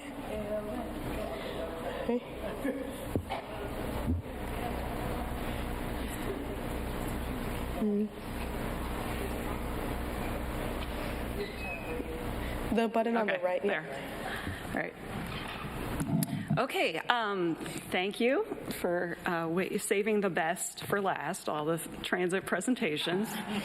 Ellen Beckman, Durham County Transportation Director, here with Brandy Miner, the Senior Administrative Officer from Durham County, and our Durham Transit Staff Working Group Administrator, Steve Sloshberg, who does the Tax District Administration at Go Triangle. And we're here to present our final recommended work program, which is the annual budget for the Durham County Transit Plan. So the staff working group is the 4-member committee, staff committee, that develops this work program. It consists of a member from Go Triangle, the DCHC-MPO, Durham County, and the City of Durham. And we're proud to say that the staff working group unanimously recommended this final work program for approval at their meeting on March 20th. We have several staff people from the organizations here in the audience too. And you'll see that the City of Durham and Go Triangle are both presenting after this. So in terms of speeding things up, there could be an opportunity to ask those questions later too. So keep that in mind. All right, so this is the first time we developed the work program post the 2023 adoption of the new transit plan and the governance agreements, and the first time with Durham County serving as the staff working group administrator. So I want to acknowledge Brandy. She's been here about a year and just done a tremendous job coordinating the development of this work program. There's a lot of work to put together a 200-page budget document, a lot of coordination with our partners, a lot of consistent and professional communication back and forth to develop this. So really proud of the work we've done to develop this work program and that it advances the recently adopted Durham County Transit Plan. The next steps are, the final steps are for it to be adopted by 2 boards, the Board of Commissioners and the Go Triangle Board of Trustees. So I'm going to do a little repeat, I'll try to be fast, of what you received in February on the draft work program. This final work program is very similar. We didn't change that much, but we want to make sure that it's well understood that this work program maintains all the key themes from the Durham County Transit Plan. Y'all know that we did an extensive public engagement process to develop that plan, and those key themes reflect what we heard. First and foremost, improving the current system for current bus riders. Secondly, better experience at stops and stations, so improving all the bus stops in Durham and improving the transit centers. Thirdly, connecting the region with quick and reliable service. Durham is still a priority for Durham to connect to Wake County, Orange County with, faster, more reliable bus or passenger rail service. So that's in our plan. And then lastly, more projects sooner. So we both want to maintain focus on those long-term projects that take, unfortunately, decades sometimes to develop, as well as things that can be accomplished more quickly. So in terms of the getting more projects sooner, this work program implements the governance framework that we established in those agreements. The work program includes a bunch of project sheets for all the different projects that we're funding. Those project sheets are going to be the exhibits in the project agreements. So that's going to actually come forward in the next month or June for approval. The Durham County, project sheets, project agreements. And those project agreements include implementation metrics, The implementation metrics will be tracked on the website that we're developing. Y'all just recently approved the contract with a consultant to develop that website. So it all fits together as a system to implement those priorities in the long-term plan and fund those on an annual basis and then track the implementation. So in terms of improving the current system, the work program funds a lot of the bus operating improvements in the recently developed short-range transit plans by Go Durham and Go Triangle. A lot of those services are for Go Durham at this point. You'll hear from the city on the progress they've made towards the bus driver shortage and being in a position to expand services next year. We also, when you're expanding service, need to increase the capacity of the maintenance facilities. So one big change that we made was to increase the transit plan share for the Go Durham bus maintenance facility and the paratransit maintenance facility from $5 million, which was in the 2023 plan, to $30 million in total across those two projects. So that's really one of the most significant increases that we've made in this work program compared to the 23 plan. We are also continuing to fund Durham County's share of the Go Triangle bus maintenance facility. So in terms of better experience at stops and stations, we made a big increase in the funding for Durham station improvements. That was included in the Durham County Transit Plan at $2.7 million, and now it is up to $9.9 million, so an increase of $7.2 million. This is what the city submitted to the work program process. We also are increasing the funding for the Village Transit Center. Both of those projects, Durham Station and the Village Mobility Hub or Transit Center, are receiving a federal grant. There's two projects to provide access to transit on Junction Road and Horton Road. We are continuing to fund the Go Triangle-led Durham Bus Stop Improvements Program. This is our commitment to improving every bus stop in Durham. It's a multi-year project. It's going to take a long time. We're continuing to fund that. The goal is to improve 50 bus stops next year. Go Triangle will be presenting on their progress on the bus stop project. And then we are continuing to fund the Go Triangle Mobility Hub or Regional Transit Center. I will admit that we are not consistent in what we call this project. We need to do a little cleanup because names sometimes change over time, but the Regional Mobility Hub and the Regional Transit Center are the same thing. It's the main bus stop in RTP area where all the Go Triangle routes kind of converge. So we're continuing to fund that, and then we're also continuing to fund the Fayetteville and Holloway Transit Corridor projects. Those funding amounts have not changed from the 23 plan. So for quick and reliable service, we have a long-term placeholder for a large-scale bus and or passenger rail project in the model. And then we also have kind of a short-term placeholder of $500,000 a year for planning or grant matching opportunities that arise. And then we also have several planning studies underway that support this goal. So the DCH CMPO has begun project scoping on a bus speed and reliability study. This will look at the opportunities for bus rapid transit or other type of infrastructure throughout the county. We are contributing $110,000 towards the NCDOT FAST 2.0 study. So this is a study led by NCDOT looking at opportunities to integrate transit into highway and arterial projects. Expect to have that agreement probably coming to this board later this month. And then lastly, we are getting underway with the project agreements on the Durham County-led East Durham Railroad Crossing Study. So we received a FRA grant last year, and we were also fortunate to receive an additional $850,000 from Congresswoman Fushi through the Community Projects Funding. We'll be getting underway shortly on that. Unfortunately, there was a fatality at one of those crossings in the last month, which underscores the importance of looking at that issue. All right, now I'll turn it over to Brandy to give. All All right, so I'm going to discuss a little bit about our schedule and some of the updates that we've made since the draft work program was released.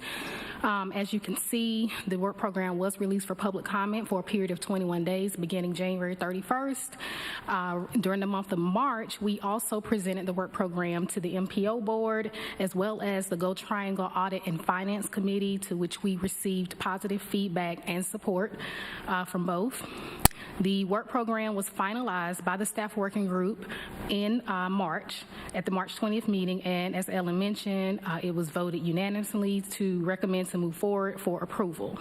The last two steps in this process is to receive your approval from the Board of County Commissioners, and then following your approval, we will have approval from the Go Triangle Board of Trustees in June.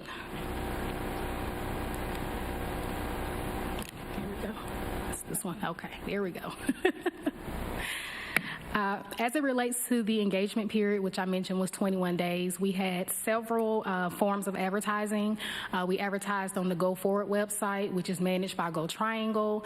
We had 3 tabling events at Durham Station where we were out, well, Go Triangle staff were out interacting with some of the riders of the buses. We did also advertise on social media via Instagram, Facebook, and Twitter. There was also an email campaign, which was also managed by Go Triangle, and we also had residents email us at the Durham County Transit Plan email address. We do feel the engagement period was successful, but we will look for ways to improve our engagement efforts so that next year we can have a better reach to our residents. One of the things we know we'll do next year is to create a summary document, because this was a 200-page document. A lot of people kind of got discouraged, with reading it. That was one of the comments that we received, to make it more reader friendly. So we will explore that next year in our work program, maybe a 1 to 2 page summary document to include with the work program. The 3 key engagement themes that we received during the public comment period, the first was for a specific route or bus stop requests. We have shared those with our partners at Go Durham and Go Triangle for future improvement planning. The second was continuation of fare-free transit and the low-income fare program. There was a lot of support for continuing those efforts. And the last item was the recommendation to improve the work program, which I just mentioned, with us creating that summary document that will help our readers be able to see the highlights without having to go through the entire document. So we will consider those for next year's work program. Okay, so we did have 4 updates from the time the draft was released until the final recommended program. We had 4 total updates. There were 3 from the City of Durham. The first is the increased cost of services, which decreased our budget by about $33,000.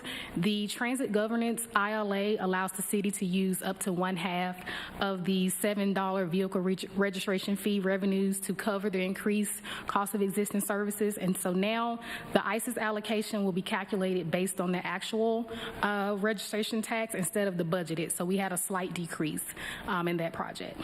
The second item for City of Durham or Go Durham was the Go Durham data processing and visualization.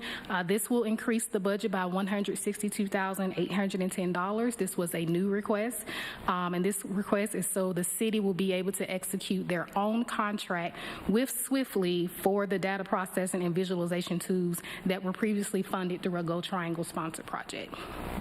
The last item for the city was the vehicle repower project. They actually rescinded this request and decided to use previously approved funding for this project. So this will decrease the budget by almost $792,000 since they'll be using the previously approved funds.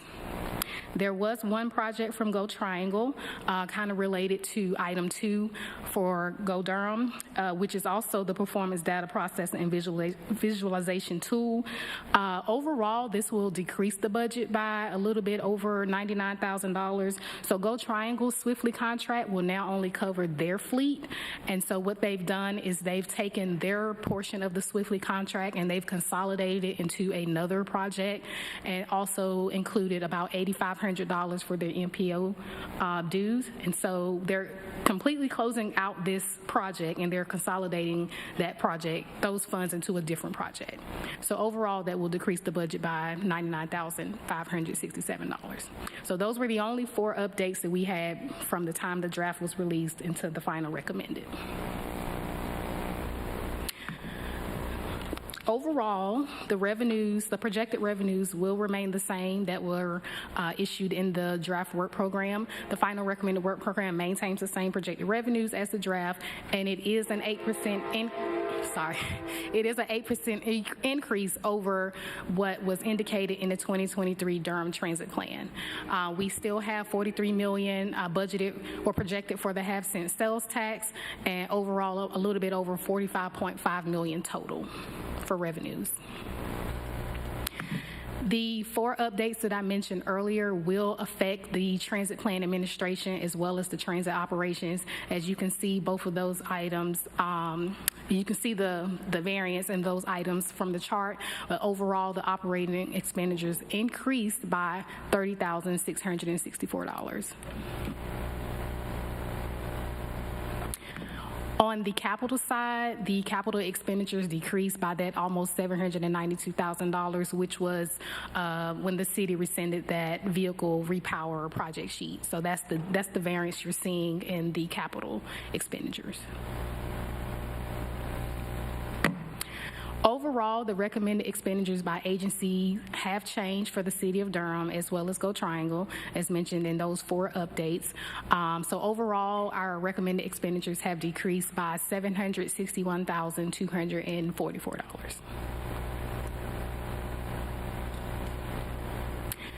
And with these changes, this will increase our transfer to fund balance by the same amount, $761,244.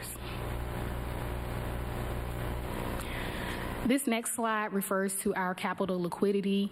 As you are aware, we have a $10 million policy minimum that we must maintain in fund balance. The fund balance is necessary to ensure that the Durham County Transit Plan has the financial capacity to implement larger scale projects such as bus rapid transit or passenger rail improvements in the future. And as you can see, we do not reach the 10 million. We get a little close out past FY35, but overall, our fund balance is pretty healthy. This next slide just covers our carryover projects. These are projects that were previously approved in prior fiscal years. You'll see the Holloway Street and Fayetteville Street that Ellen talked about earlier, and just a list of all the projects that are carried forward into this work program. These are not new requests. Again, these are projects that were previously approved in prior fiscal years, but we wanted to highlight this in the work program, and you will see all of the project sheets associated with these projects in the appendix section of the final recommended. So that was not included in the draft, but it is in the final recommended plan. And I'll turn it back to Ellen. Okay.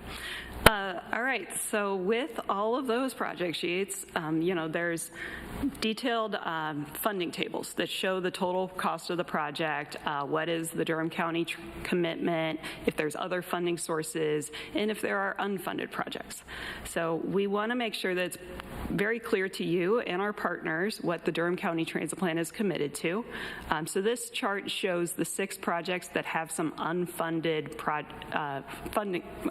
costs in those project sheets. Real quick, the first column here is the total cost of the project. Sometimes there are other funding sources, particularly for Go Triangle projects that are shared across the 3 counties. The green column, it represents what the Durham County Transit Plan is committed to. This is either what has already been approved, what is in the 25 work program, or what is modeled in the future. And then, of course, we encourage and support our partners in applying for federal funds. Some of these projects have awarded federal funds or have active applications for federal funding. But then there are some unfunded costs cost as well.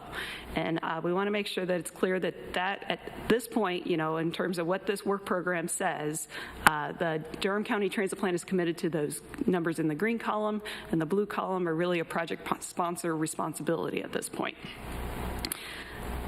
So the 2023 Transit Plan, made it clear that this funding source was one of many funding sources to support transit and transportation projects in Durham. Transit agencies continue to have financial commitments for maintaining the baseline needs and funding some of the more general transportation needs. Federal and local funding was always planned to be necessary to fully fund all the projects, and so this work program is consistent with that 2023 Transit Plan policy statement. And we, will continue to work with our partners in partnership to make sure that there is a plan for these unfunded costs. If without a plan, there is a risk that we won't be able to achieve everything that's in our transit plan. And then lastly, when working through this whole process, we discovered that there are some projects that were able to be closed out. So there's a table of closeout projects in the work program.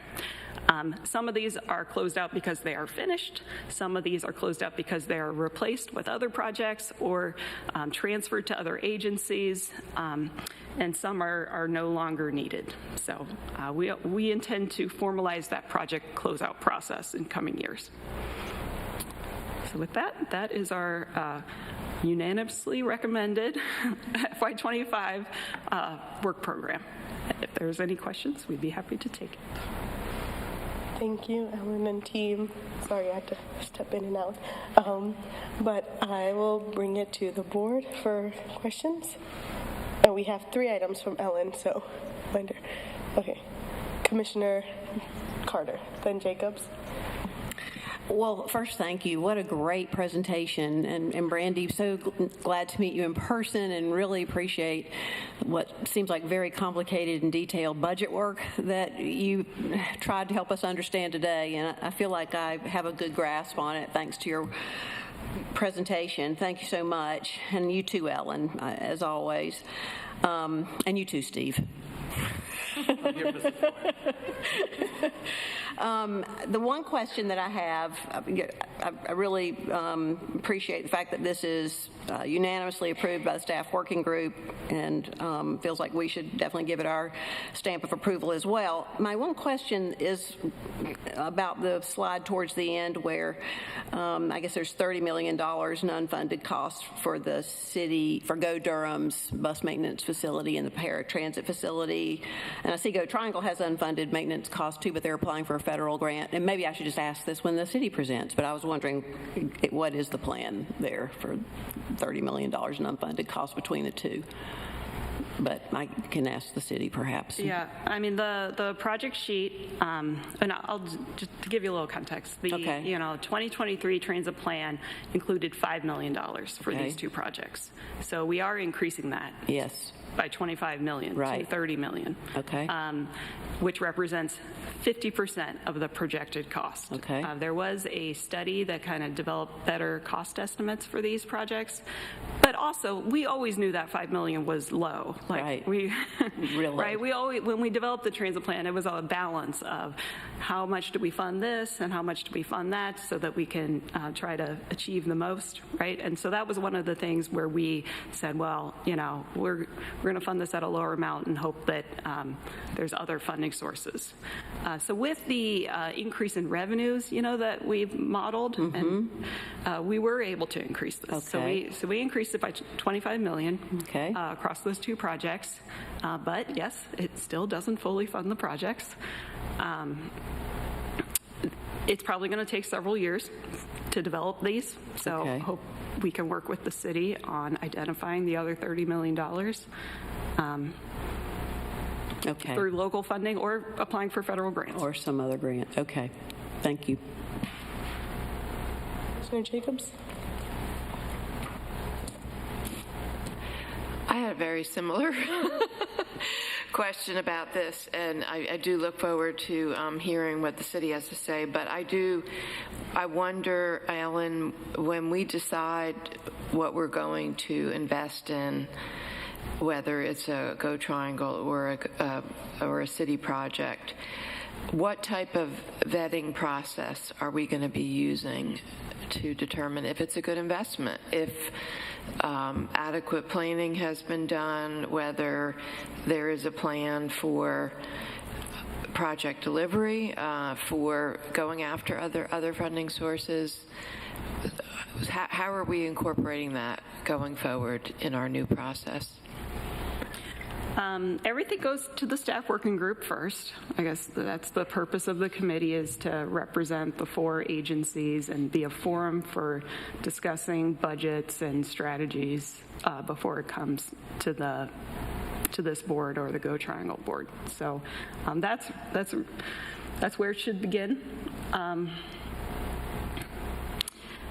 We have an amendment process as well every year, so you've approved that various times, and we'll have an amendment actually next month.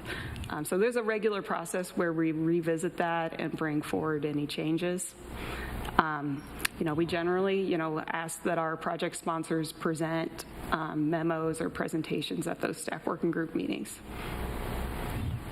Okay. It's an art. It's not maybe right. Well, I think in what you presented today about the project sheets and all of that, I think is going to really help us. But I'm glad you almost like it was like a disclaimer that you just said at the end, which I appreciate, because it's important. I mean, we are just one funding source. The city council they need to designate revenue for transit and transportation investments, whether it's through property tax or their budget or through bond referendums. Like, we're just one little piece, and also going after state and federal funding. And as we know, project delivery is very key, because the longer it takes to actually execute, then the more the costs go up. So I think the structure that we've created, the system, there's a lot. I think there's a theme of systems that work, and the fact that the system that you all are creating, your staff, you, Brandy, and Ellen, and everyone, all your staff that you are implementing I think is fantastic. So thank you.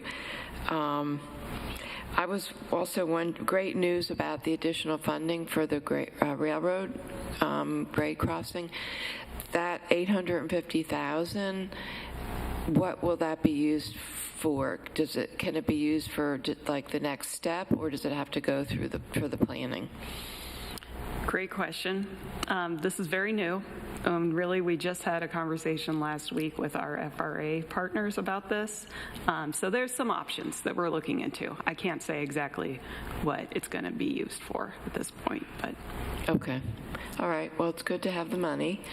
And I think lastly, I just want to say, I just think it's so exciting, all of the studies that are in this year's transit plan, because as we know, with transportation funding, the first step is you have to do a study. That's the first step. So it means that, that's the pathway to actually getting funding and implementing. It's a very long process, but the fact that we're getting going with these things and a lot is happening, and it is super exciting. So thank you. Vice Chair Burns? Because we got other stuff. One, we've always talked about how we have all these bus stops that are coming, right? Like 30, then 50, next year 60. I just want to say we're seeing them.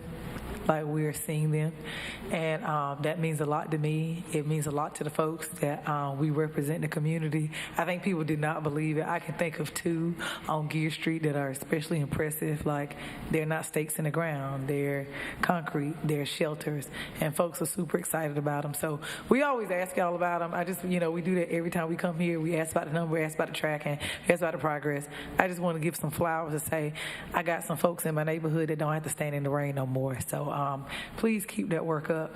And I know that Congresswoman Fushi sent it out, so I know the grant is called a repair grant, and it's on her disclosure. I don't know if, since I don't want to hold anybody to it, but I don't imagine that what it was supposed to be used for will be too different, but I'll just wait for you to get the answer back to us about specifically about what it can and cannot be used for. And I'm just happy that we are doing one. Also, kudos to Ellen. I remember that day we talked. I said, go after all of it. You came back and said, I went after all of it. Then the next minute you came, I got $850,000. All I'm saying to you, Ellen, could you do me just one favor? Just go do it again, like 4 more times. Just go more. So thank you so much. There are a couple applications in. I see. I just need them all to be green. It would be great to receive funding for those, and those are from the City of Durham and Go Triangle. So I believe in you. Requires everyone to aggressively go after funding. Thank you. Thanks.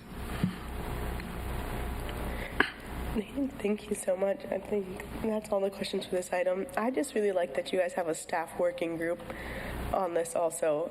I think that's really cool that the transit team has that.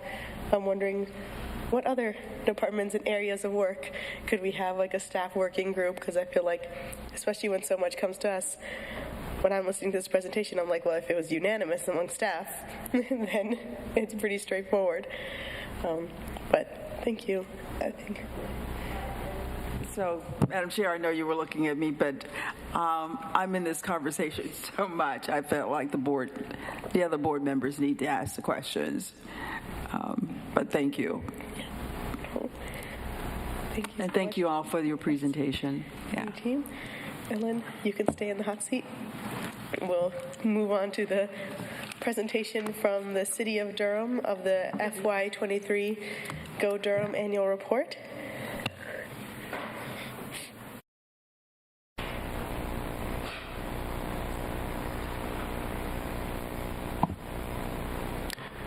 Good afternoon. My name is Sean Egan. I'm the Director of Transportation for the City of Durham. Thank you very much for inviting me here to share with you the exciting work that we're doing with the Go Durham system and some of the highlights from our annual report for fiscal year 2023.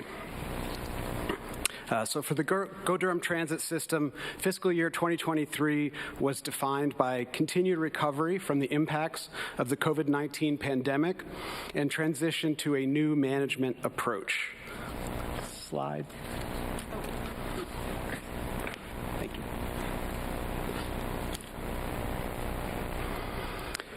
This approach focuses on performance and accountability while establishing a strong foundation for delivery of major service and facility improvements in the years ahead. In May 2023, City Council authorized a new service contract with financial penalties and incentives tied to the concerns voiced by riders during community engagement, such as on-time performance, cleanliness, and customer service. The new contract is directly managed by the City Transportation Department's new mobility services team, led by 2 of our region's most respected transit professionals, Brian Fahey and Jennifer Green. Fare-free service eased the burden for those essential workers our community relied upon throughout the pandemic at hospitals, skilled nursing facilities, pharmacies, and grocery stores. In particular, it made a big difference for the 77% of Go Durham riders who do not have access to a vehicle, where transit is their transportation. They count on it every day. We also laid the foundation for the expansion of our Zero Emissions Bus program. We joined the Zero Emissions Bus Resource Alliance to share data and best practices with our peers across the country, and we are providing training to bus operators and mechanics so they have the skills to maximize the benefits of this clean energy technology for our riders and our community. Our senior shuttle addresses the importance of access to fresh foods for residents in senior living communities who have limited transportation options. We expanded the program in 2023, adding new sites at Carver Creek, Moorhead Hills, 519 East Main Street, and the Whitted School.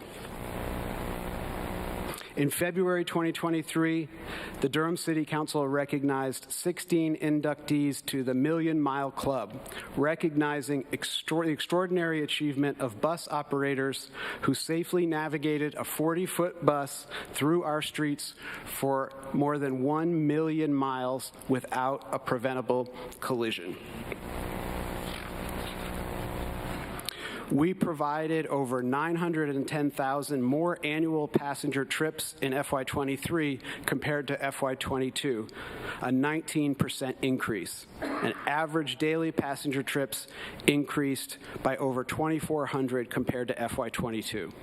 As shown in the chart, we're now regularly providing more than 500,000 trips each month, and we're on pace for more than 6 million trips in 2024.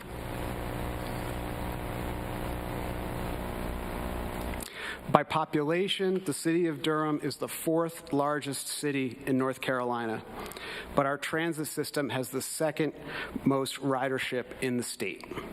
This is the clearest demonstration of how much Durham residents count on transit for their daily transportation needs. It also indicates a strong appetite for more and better services we can provide thanks to support from the Durham County Transit Plan. The remainder of the presentation shows key performance indicators we have established for the Go Durham system. City of Durham and Go Durham operations staff meet monthly to review progress and identify opportunities to improve performance.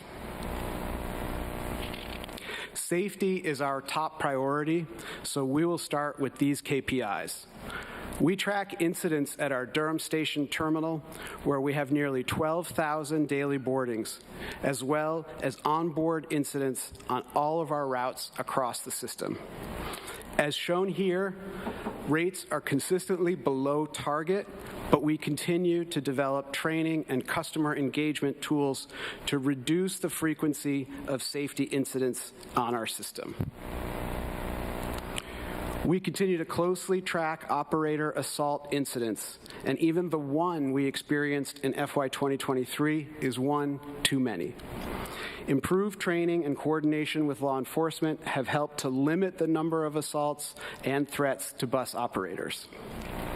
What you can also see here with onboard incidents is that the majority of these are minor, general disturbances or rule violations, such as playing music without headphones.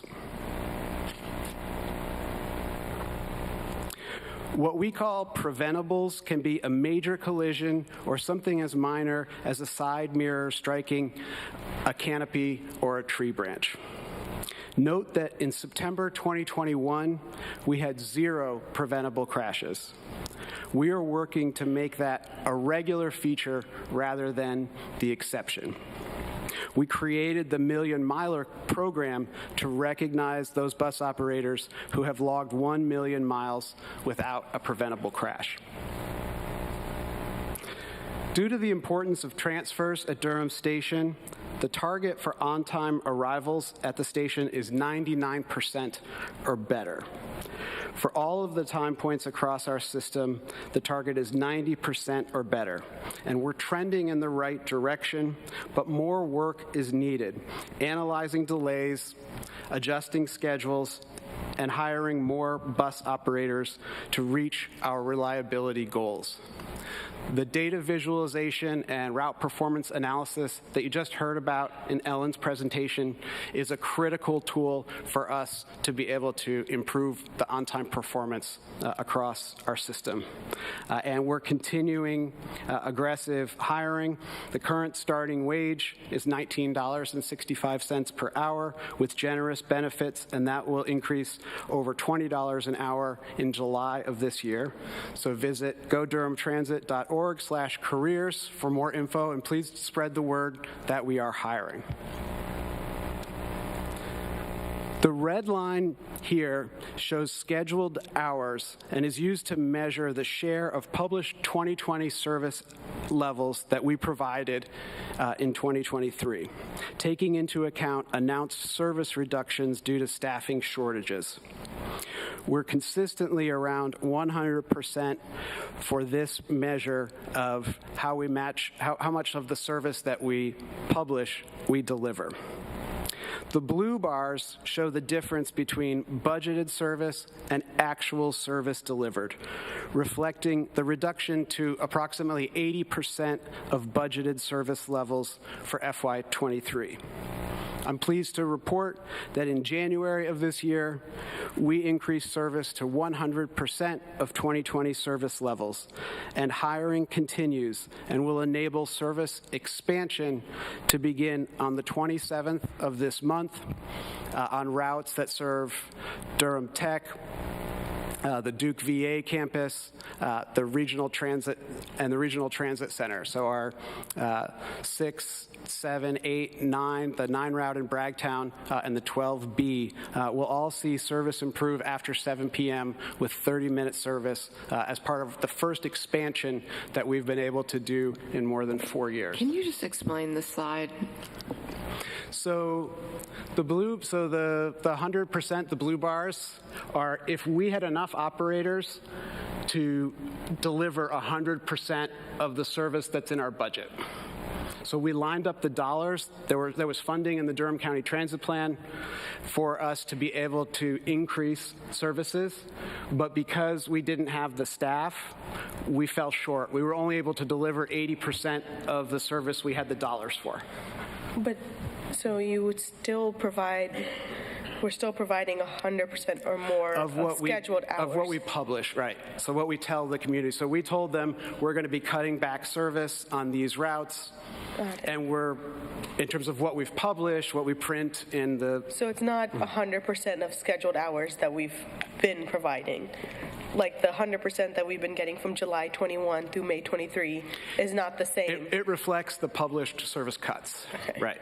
So we're providing 100% of the reduced service levels in 23, but we're back up as of January of this year to those blue bars.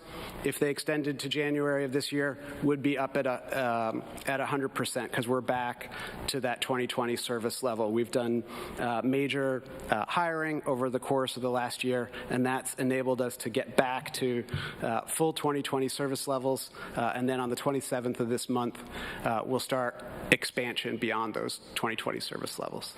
So we're going to continue to push to be able to have the staffing in place to implement and deliver all of the services that you saw in Ellen's presentation that are funded by the Durham County Transit Plan.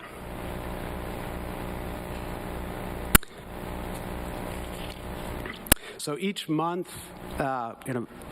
when it gets to staffing, I have the pleasure of meeting with some of the most recent graduates from our bus operator training program to thank them for making these service restorations and the expansion, making that possible, the expansion that we'll see at the end of this month.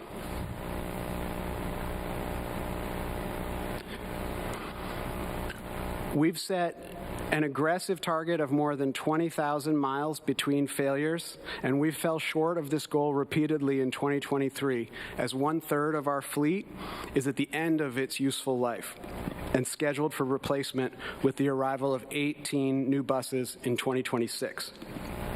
Keeping the fleet in a state of good repair is critical to avoid service disruptions that can impose a significant hardship on our riders.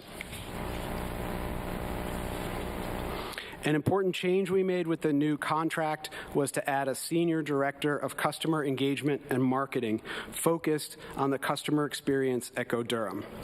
Since taking on this role in July, Brenda Jones has brought strong focus to addressing complaints and using customer feedback to improve training and procedures to provide a better customer experience, including the QR code initiative we announced last month to enable riders to report cleanliness and other concerns at our bus stops. The customer response rate is a standout indicator for us because we want our customers to know their concerns are heard and their concerns are being addressed. We consistently respond to 100% of customer concerns within 5 business days. So looking ahead, our future is bright. With the support of unprecedented funding for Go Durham in the 2023 Durham County Transit Plan, design is underway for bus stop and access to transit improvements on the Holloway and Fayetteville corridors, and the revitalization of Durham Station, as well as dramatic increases in system service levels of more than 50% in the years ahead. The 2025 Draft Transit Work Program for Durham County shows more than $26 million for the City of Durham and Go Durham projects, including service frequency increases and new crosstown routes, $7 million in increased funding for Durham Station to make the gorgeous image you see there a reality, an additional $4 million for Go Durham and access operations and maintenance facilities, as well as $374,000 for the direct investment in mobility equity dime grant to support continued fare-free service on Go Durham. As I close, I want to thank our partners at Go Triangle, whose CEO is up next, as well as the Durham Chapel Hill Carborough Metropolitan Planning Organization, represented here by Kelly Richard, for making these improvements possible. But in particular, I want to recognize Durham County Transportation Director Ellen Beckman, who has been instrumental in advancing this critical work. With that, I'm happy to answer any questions. Thank you. Thank you so much, Ron, for this presentation and all of the work of the city in providing the bus services. I'll start with questions. I see Commissioner Hamilton. Thank you, Madam Chair. Thank you for your presentation and all this great information. I just have two questions. One, are there any incidents that's happening around the bus station? Yes, so you'll see we track incidents that are happening at Durham Station, as well as incidents that happen on board our service. So we're tracking those, and we're coordinating with law enforcement as well as with the city's community safety department to find the right response to the issues that we're seeing. If it's a crisis response, the HART team has staff who are trained in mental health response or other crisis response. So we want to make sure that we're providing the appropriate response for an incident, whether it's at Durham Station or across the system. So are you saying it has not risen to be a real problem? It's a concern. It's certainly something that I hear about from our staff as well as some of our riders. And our response to that is many of the concerns about safety and security at Durham Station are included in the station improvements project. So we put a strong emphasis on safety and security in that process. We conducted a threat and vulnerability assessment to look at the design of the facility and how we can use things like increased lighting, for example, to address crime prevention concerns at the station. So those facility improvements are part of the response. We also have Durham Police Department officers on site at Durham Station, and then we're also working with other crisis response to be able to address those concerns. But it's certainly a concern I hear about from our staff as well as our riders. Okay. All right. I may want to follow up with you on that.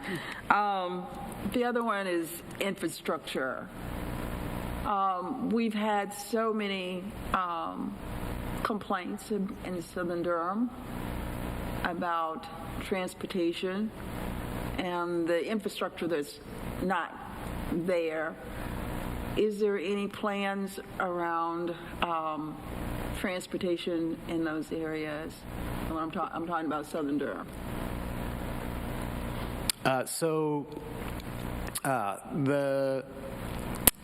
The City Transportation Department has prepared a whole set of proposals for improved sidewalk and other pedestrian safety improvements. I gave a presentation at the City Council budget retreat on March 1st, identifying projects that would be bond eligible if the city were to issue a transportation infrastructure bond. What types of projects would be candidates for funding through that bond? So that decision is under consideration by the City Council, but we've put forward a number of proposed infrastructure improvements that could be funded either through the city CIP or through a bond. Many of those are in the southern portion of the city. Okay. All right. Thank you. Commissioner Jacobs, then Commissioner Carter.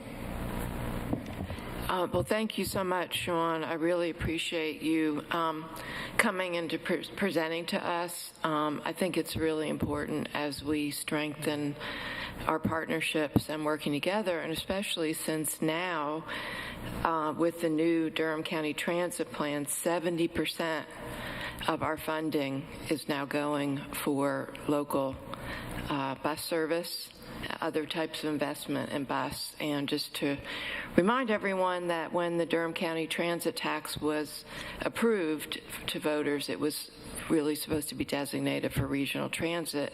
Of course, we've updated the plan, and now we're allocating 30%, and the majority of this is going to bus service. So it is really important that you are coming before us. I do want to look at the slide, the one right before this.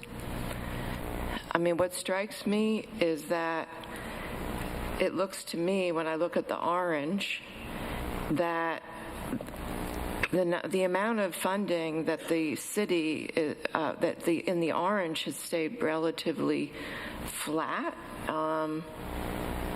And, you know, since 2016, and that we see, you know, what's projected out, it's flat. And then, you know, obviously we have our transit plan, as you can see, that we continue as we move on through the years, that we're increasing. So could you explain why the orange is flat? Sure. So this is not a dollar value. This is the cost of an hour of service. Okay. So it used to be 5 or more years ago that we were paying less than $100 an hour for service. I think the 25 work program has us at about $147 per hour. So we've seen a really significant increase, about a 50% increase in the last several years in the cost of an hour of service. And the bulk of that is attributable to increases in bus operator compensation. So we've made significant investments to recruit and retain personnel for what is an incredibly difficult, I call it the most difficult job, the toughest job in transportation is being a bus operator. And so we've seen a really significant increase in that compensation. That increase has enabled us to get back to 100% service levels and put us in a position where we can expand later this month and continue expansion in fiscal year 2025. But each one of those units, each one of those hours is costing a lot more today, so it's requiring significantly more investment for those hours that are funded by city sources, and then the assumed cost per hour has risen for those hours that are funded by the Durham County Transit Plan. Okay, so just going with that, then it shows that we are going to be playing a very key role then. Critical. Okay. It would be really helpful. How much is the city providing of just local funding, not state, not federal, not county? What is the city's current budget that is being allocated for transit? So it's 3.75 cents on the property tax, so that's about $15 million, I think, round numbers. 15 million, okay. So there are other fees and yeah, okay. So I just want to really lift that up, because $15 million that the city is currently funding for transit, when that is the city's responsibility. That is a primary responsibility of the city of Durham to provide for transit and transportation. And, you know, I don't know, it'd be interesting to see the trend of over the last 10 years, how the investments have changed in that amount. Because, again, we are investing $26 million this year in transit. And so I do want to raise that up, because, you know, the city cannot be dependent on us for funding something that is a city responsibility. We are, again, we're investing majority of our transit dollars back into this function that is a city function. But this is something, you know, we have to do it. We continually are increasing our funding for education, things that are our primary responsibilities. And so I just really want to make that clear. I think from some things I've heard, there's some misinterpretations about whose responsibility is what. And I certainly do hope that that the city will seriously consider investing in things like sidewalks and taking over some of the streets downtown, because that is really going to help us move forward. I would also be interested then to know even the things that we are investing in that we saw earlier in the transit plan. What is the plan for the city to meet those funding needs for the Fayetteville Street corridor, the Holloway Street corridor, the bus maintenance facility? All of these things are going to require local city funding. The downtown station. So if you could let us know in a follow-up email what local funding from the city is being provided for those things. And I was really excited to see about the Triangle Signal Priority project that you're doing. Could you tell us about that? Because it gets into the goal, one of the things about getting the buses moving more quickly. So love to hear more about that. Sure. So for those of you who've been on our buses, you know that it can happen where the bus pulls up, serves the stop, folks get off, folks get on, and as soon as the bus is about to get moving again, the light turns green, yellow, red, and then everybody, all 30 or 40 people on that bus are stuck at that light through another cycle. What the traffic signal priority does is it allows the bus to request additional green time. So if the bus is about to make its way through the intersection, it can say, can I have just a few more seconds of green time so that I can clear the intersection and stay on time? And what we see is that it can significantly improve travel times and the reliability of the bus service. It's pretty exciting technology. So there is equipment on board the buses that communicates with equipment that's associated with the traffic signal system. So we've been undertaking a major study for the last couple of years of how we could take advantage of this capability. We've already implemented it for emergency vehicles, so if there's a fire engine or an ambulance that needs signal priority, that's granted. So the next level really is for us to offer that signal priority to our buses. And so what we did on the Fayetteville corridor was to look at all 13 of the signalized intersections from the Hayti-Harris Heritage Center down to Hillside High School and say, all right, well, can we coordinate this so that we have the right equipment on the buses and then the right equipment at all of those 13 signalized intersections to give the buses that extra advantage, to give the buses that extra green time. And our hope is that we can have a successful deployment on the Fayetteville corridor this year and then look at the Holloway corridor as the next one up to be able to offer that same transit advantage there.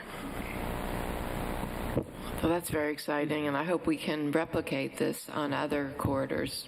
Thank you. Commissioner Carter? Yes, I just wanted to thank you, Sean, for coming and presenting to us. And this report had a lot of really interesting data points in it.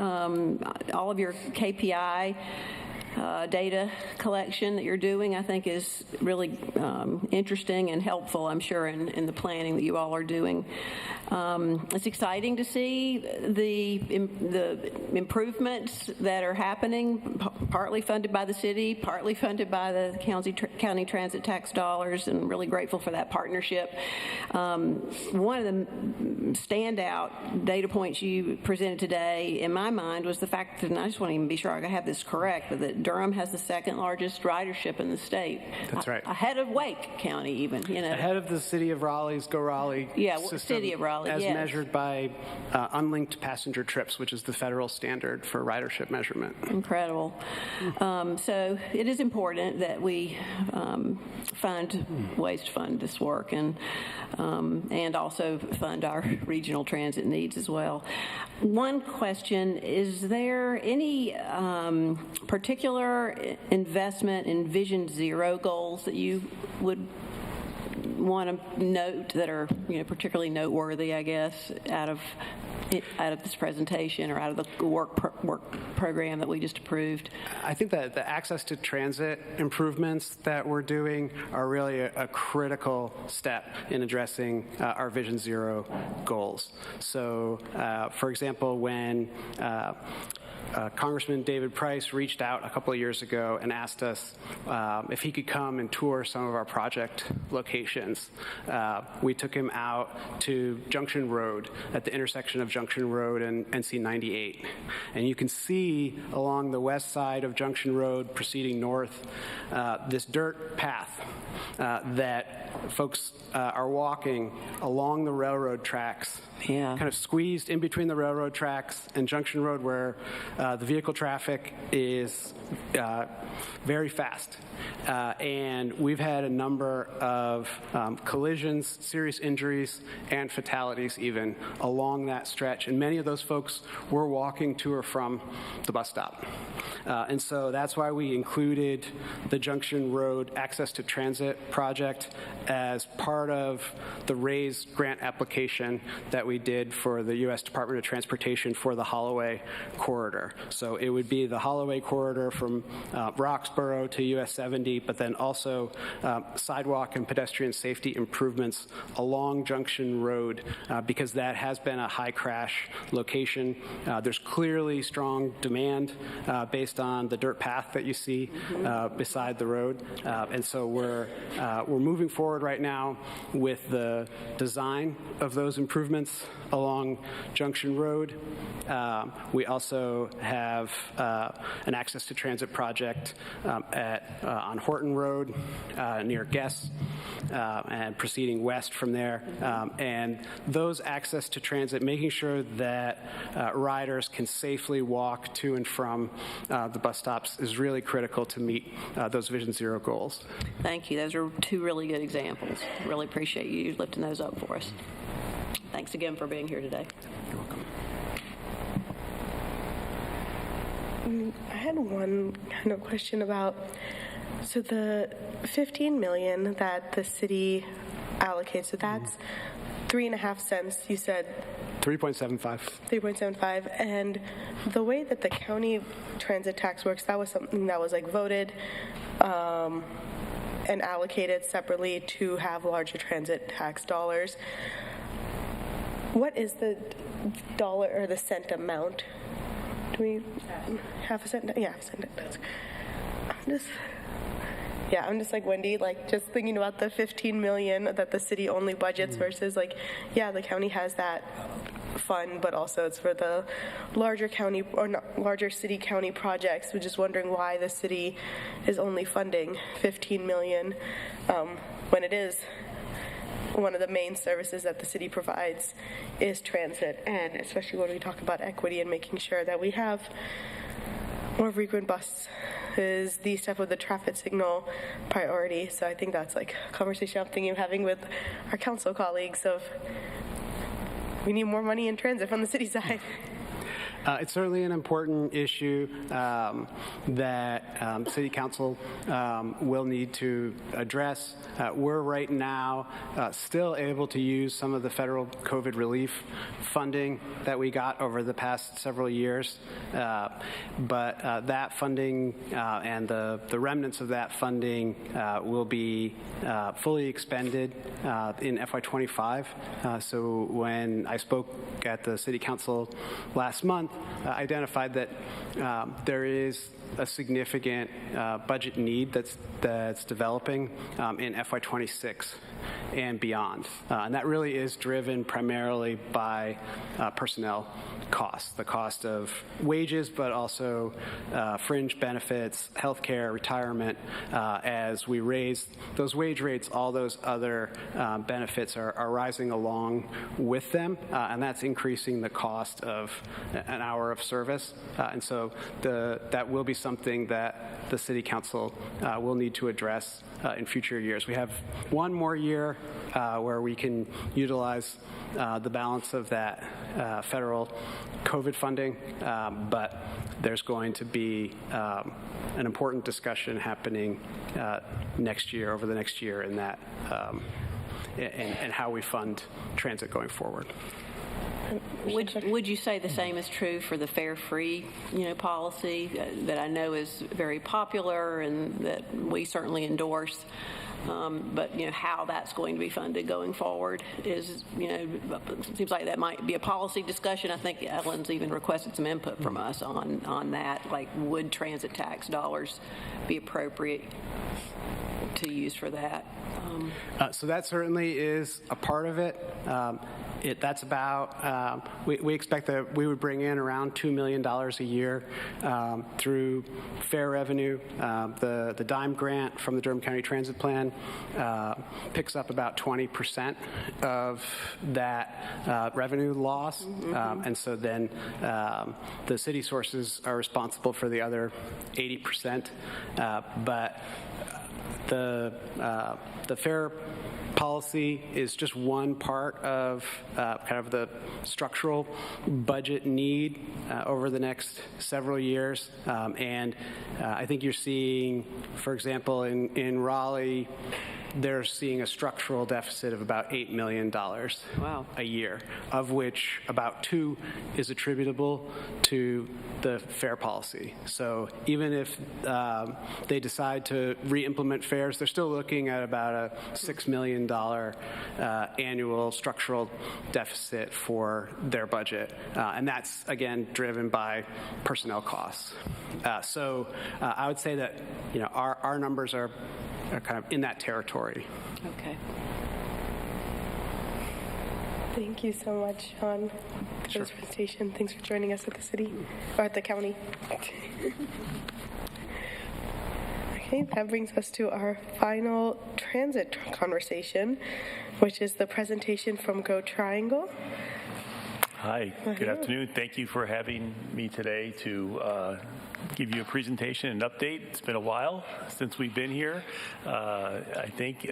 So happy to do this, and thank you to Sean and to Ellen, our transit partners, as we plan and deliver service throughout the region, especially in Durham County and Durham City, and we connect with them.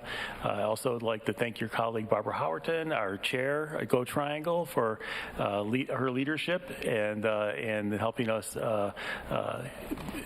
walk the right path in order to deliver more transit at a more affordable cost. So I'll start our presentation now.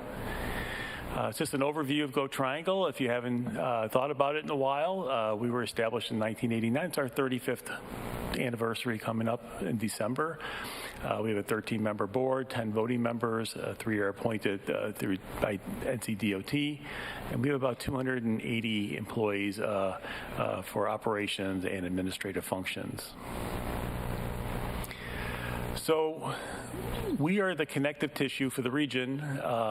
It's about if you went from one end of Orange County to the other end of Wake County, it's about a 65-mile wide region.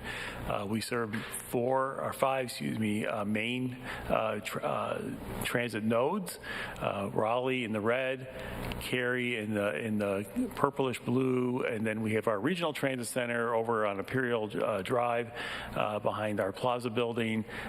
That serves about 1,200 passengers a day, and then we connect to Durham Station. So we're only about 10% of the passengers pass through our transit center that pass through Durham Station, and then we also go out to Chapel Hill and past Chapel Hill to Carborough, and we actually link up with the Piedmont a couple places. So it's a big region, and we provide a lot of peak services, although we are seeing the services demand is more all day since COVID. We provide about as fiscal year 23, we provided 1.5 million passenger trips. That is steadily going up, just like Durham. We are almost 100% of pre-COVID levels. And our weekend service is even higher than pre-COVID levels. We also provide ADA trips, van pool, and on-demand microservice in partnership with Research Triangle Park. A little bit about our funding sources. We do collect sales tax. We don't collect this. We collect it as a sales tax district administrator. Some of the sales tax, as you saw in the Durham Transit Plan presentation, does go to help fund Go Triangle Park projects and service. We have the rental vehicle tax, vehicle rental tax, which, along with the vehicle registration fee, is the mainstay of our revenue. We do receive some state grants like SMAP and also federal grants, and we are going to start collecting fares again July 1st.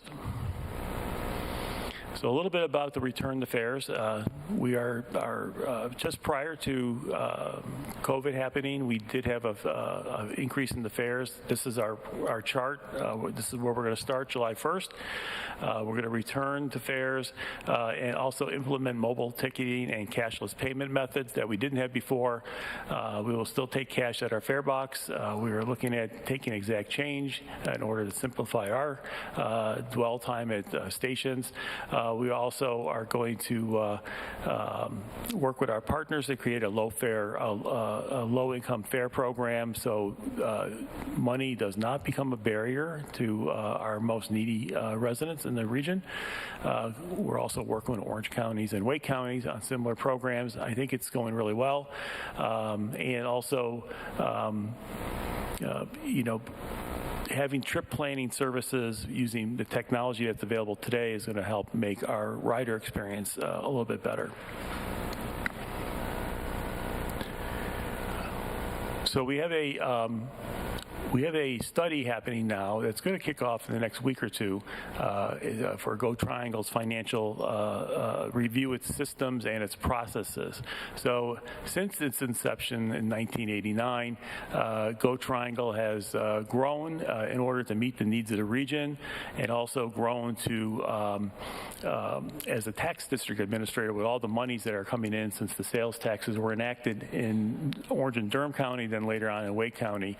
So it's time that we look at our systems, our processes, our technology, our forecasting, our structure, and how do we report this out to our board and also the public.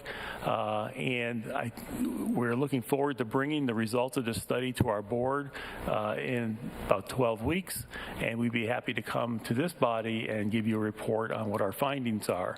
I think it's time for us to look at streamlining what we do, and also be a more transparent organization to our partners as we go forward with all these projects and as the funding for transit increases in the region. We do have some projects. We are building ADA compliant bus stops for all providers in Durham County and City, and we also work on stops in Wake and Orange County for Go Triangle stops. Go Triangle's capital plan also includes park and ride facilities, the regional transit centers, and also we are looking to buy more electric buses, although for us in the large region we serve, the electric buses do not serve us very well right now, but we think the technology is coming along pretty quickly for us to buy more electric buses in the future, but we do have a few in the queue. And we are planning for future regional passenger rail in conjunction with the MPO partners. There's a joint subcommittee on regional rail that's been established with DCHC and Campo. Some of you participate in these meetings, and we are looking forward to a study that DCHC and Campo are going to do jointly to identify projects that will help us partner together on a more incremental process for delivering regional rail. The bus stop improvement program, you've heard a lot about it today. Right now, we're looking at 381 bus stops over the next several years. Believe it or not, it's more complex than you would think to improve a bus stop. So there's planning, there's design, there's permitting. Sometimes you have to go to DOT and ask for encroachments. You have to put it out for construction and bid it out. But we're looking to deliver 40 this fiscal year and 50 the next fiscal year, and we are accelerating this program. And I got to tell you, we wouldn't be able to do it without help from the transit plan and with a couple of FTEs to help us accelerate this program. Chuck, can you just explain those on hold? I don't have an explanation. I can get that for you on what's on hold. It might be that there's something going on with the design, or we need to get a real estate that we haven't been able to get our hands on, or we may have to relocate the stop. We never take real estate by condemnation, so for a bus stop, either if we can't get cooperation with the owner, and a lot of times we're only looking for a couple of feet on the property, so it's negligible, most of the time to the property owners, but certainly if we can't do that, we will have to relocate the stop in conjunction with the city and figure out where that stop will go. But you have 1,000 stops in Durham, and this is more than a third of your stops. And we're really happy to be helping deliver this program and improving transit experience for people in Durham. So we have some large transportation-oriented development projects happening. We got a build grant for $20 million from USDOT for something called the Rust Bus Project, the Raleigh Union Station Bus Transfer Facility project. So Rust Bus is the short name. It is a ground floor transit center, so it'll have a roof on it. You'll see that where the bus loop is there's going to be 8 bays. We had some property that we owned right behind Raleigh Union Station that was all a bunch of old warehouses. It was purchased a long time ago for a different rail project that didn't occur. So now this site is being redeveloped. Everything is been demolished. The old warehouses are gone. You'll see the project picture in the upper right-hand side of the screen is kind of a progress picture. The site has a lot of activity on it right now. And actually this picture probably was taken about a month and a half ago. It's already dated because there's concrete and steel coming out of this site. We have a nice time lapse that I can provide to you a link to that shows the progress we've made to date. It's pretty amazing. The project's on schedule to be opened on the fall of 25. On top of this bus facility, you'll see a 300 or so residential complex. So it is a public-private kind of partnership here where where $40 million in federal and local money is going to leverage another $250 million or more dollars for this commercial and residential development. There'll be 20,000 square feet of residential. The bottom picture is a concept drawing, the bottom right, when it's done, and people will be able to walk very easily from this site over to Raleigh Union Station and back and forth and visit the new restaurants, and there'll be parking there too, expanded parking for the Amtrak station. You've heard the term Triangle Mobility Hub. Ellen correctly said some people call it the Triangle, the Regional Transit Center. Whatever you call it, it's going to be a great new transit-oriented development over at RTP on a 19-acre site right next to the NCRR corridor for a future rail platform that DOT is taking a look at building. The concept drawing we have right here, right now, is a little bit limited in its view, but the upper left-hand drawing would be from, high up. You really can't see the station other than it's just a kind of a straight line there in front of those buildings. And then some of the other pictures are from our archives that are existing pictures. But Russ Bus is $40 million driving $300 million, $300 million. I would think that there's a large multiplier on how much the investment at this site will drive, because there's so much more room to develop a transit-oriented development around this site. And it fits in very neatly with RTP's plans to redevelop and put in many tens of thousands of housing units and new commercial development within the park. So having this new access, it's closer to the highway. It's at the corner of 54 in Miami than the current transit center is, and we're very excited about it. RTP Foundation is very excited about it, and DOT, if they do get a grant to put the platform in, we will be providing a place where passengers would wait for that train to come into that platform. So this could be truly a multimodal project when it's all done. So TOD, I guess, if you don't remember anything from this presentation, just remember that transit dollars drive development and drive private dollars, and that's a really good thing. You've also heard about our bus maintenance facility. We need to expand our bus maintenance facility. It's rather dated. Our workforce is growing. Our number of buses is going to grow over the next several years. It's not a cheap project to build. The transit plans have money committed from each county to help build this facility, and it's going to provide us a better workspace and safer workspace for our workforce, and give people, our operators especially, a place to rest, and when they're in between their routes.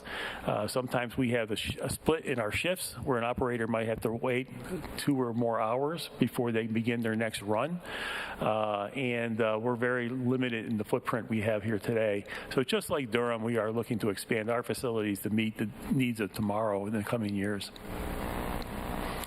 So the next 3 slides are going to be a little bit about Go Triangle and the counties. Okay, so we already talked a little bit about how many employees we have and the number of trips we deliver.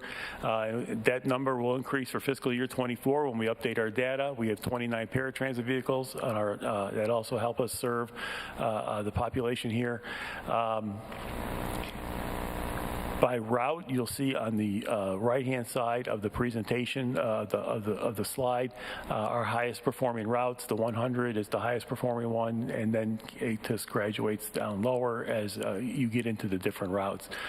Some of the very long-distance routes aren't as well performing, but we continue to evaluate our routes to make them to help them to perform better and deliver service that people need. And we have some expansion plans coming up in August.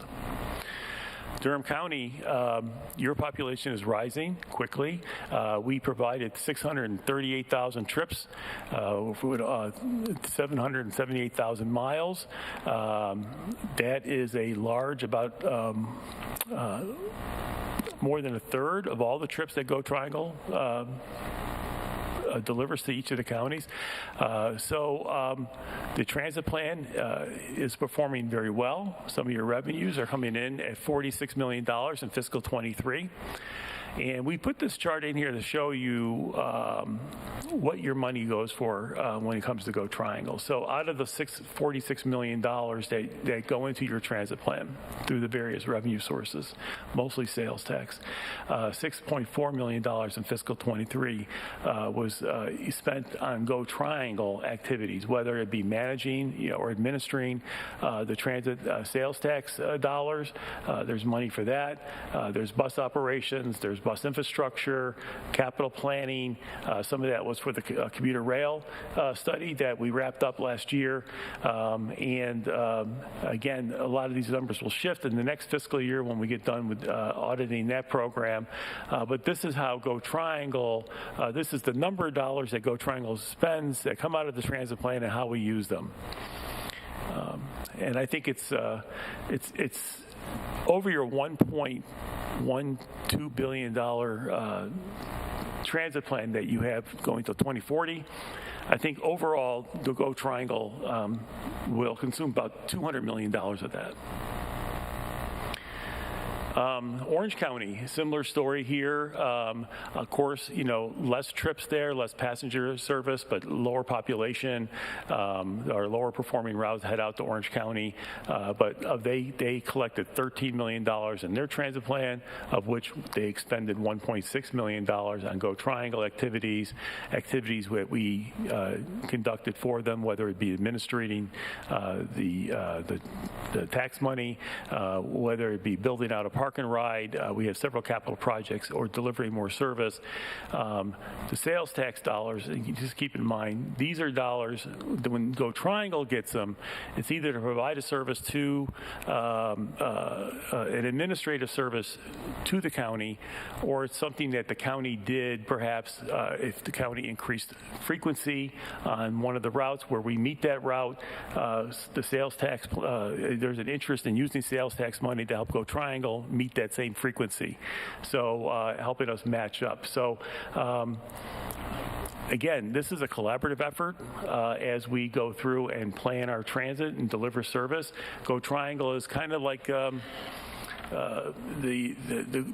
middle connective tissue, and as things change in each of the counties, we also have to change to meet that demand. Wake County has a similar number to go to Durham as when it comes to number of trips and passenger, but more miles. Wake County is a little bit larger territory to get through. Their transit plan is doing very well. $147 million collected in fiscal 23. Of which $8.5 million was expended for Go Triangle activities. I thought this would be interesting, a little snapshot to see, what does your sales tax pay for? What does Go Triangle do with your money that's, in your transit plan? And I would just say we go through the staff working group here in Orange and Durham counties, and then Wake County, we go through a slightly different process, but it's a vigorous process to determine how much service we can deliver with the dollars that we have on hand. And with that, I'll take any questions that you may have. Thank you so much for that presentation and for all your work for Go Triangle. And thank you, Commissioner Howerton. Now Barbara, apparently, for serving as our liaison. She hears from me every month. Chuck, I don't think you realized you said that she was Barbara Howerton and not Brenda Howerton. Who said that? Me? You said. I apologize. I should just say Commissioner Howerton, and I'd be safe. But I will bring it back to the board for questions. Commissioner Jacobs. Thank you so much for this information, Chuck. I would love for you to come back and share with us the results of your financial overview. That would be great, and I appreciate that you all are doing that. Really exciting about the ResBus project, and I think that's a great model of a multi-use public-private partnership. Love that it includes housing. How much affordable housing is a part of that project? Currently 10%. 10%. Okay, that's great.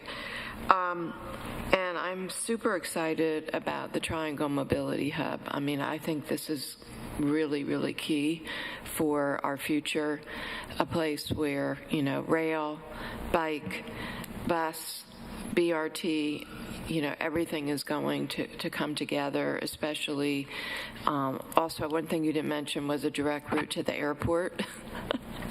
So, we didn't mention in this presentation, Yeah. but we are meeting with the airport to see how we can help them, especially since they have if you treat the airport like RTP, it's a campus of many different employers, right? So we just met with them a couple of times to see what we can help them with van service or carpool service for their employees to help reduce some of their stress on their parking needs. And also we are looking at doing a congestion mitigation air quality grant application in conjunction with the airport to deliver some type of service that would be like an express service from Durham and from Raleigh into the airport for both employees and passengers. We haven't developed it very far yet. We just started this conversation with the airport, but we are engaged with them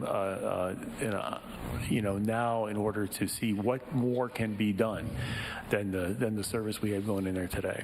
Great, because I know there's been talk of, some kind of just a BRT or a shuttle or whatever, but I think whatever we do, making it seamless. I'll never forget, getting off the plane in Boston and just walking out the door, getting on a bus, and the bus just took me directly to the metro in Boston. And, people will do whatever as long as it's easy and seamless. People don't really care what the mode is. It's just about getting to where you want to go and having it be integrated and easy for people. So, I think that's another key partner. I was wondering the planning for that. I know you mentioned, the importance of the RTP 3.0, of course, the hub and housing. Are people looking also similar to RESPUS with the Triangle Mobility Hub? Is there any conversation with also looking at housing, mixed use, also on site? This is what has the Research Triangle Park Foundation so excited. We're meeting with them almost every other month lately on this project to do a good transit-oriented development around this. So there'll be commercial, there'll be office, there'll be residential around it. Eventually, we are seeking we have been seeking federal funds to help us build this project. I think they have the money. There's some strong support in the transit plans for the project, but we need more to get it going. And RTP is committed to helping us with the property that we need in order to build the project. And then once that's done, all around and perhaps even on top of the new mobility hub, you'll see this new transit-oriented development. I don't know if you're familiar with New Carrollton up in Maryland, outside of D.C., but that's would be a good example of what I anticipate. I feel like this is going to be RESPUS on fivefold when it comes to the level of investment. Matter of fact, Brian Fox is sitting back there still. So I am working with the chamber, with Brian, and my staff are working together to get some of the Durham folks out to see the RESPUS project in person and get a briefing on that, and also an updated briefing in conjunction with Travis Creighton over at RTP to update folks on that project, so on what we're doing there. So we're really excited about it. This is actually TOD happening as we speak in the Triangle, and it's going to trigger a lot more. Great, because this is really important. I mean, we can build up.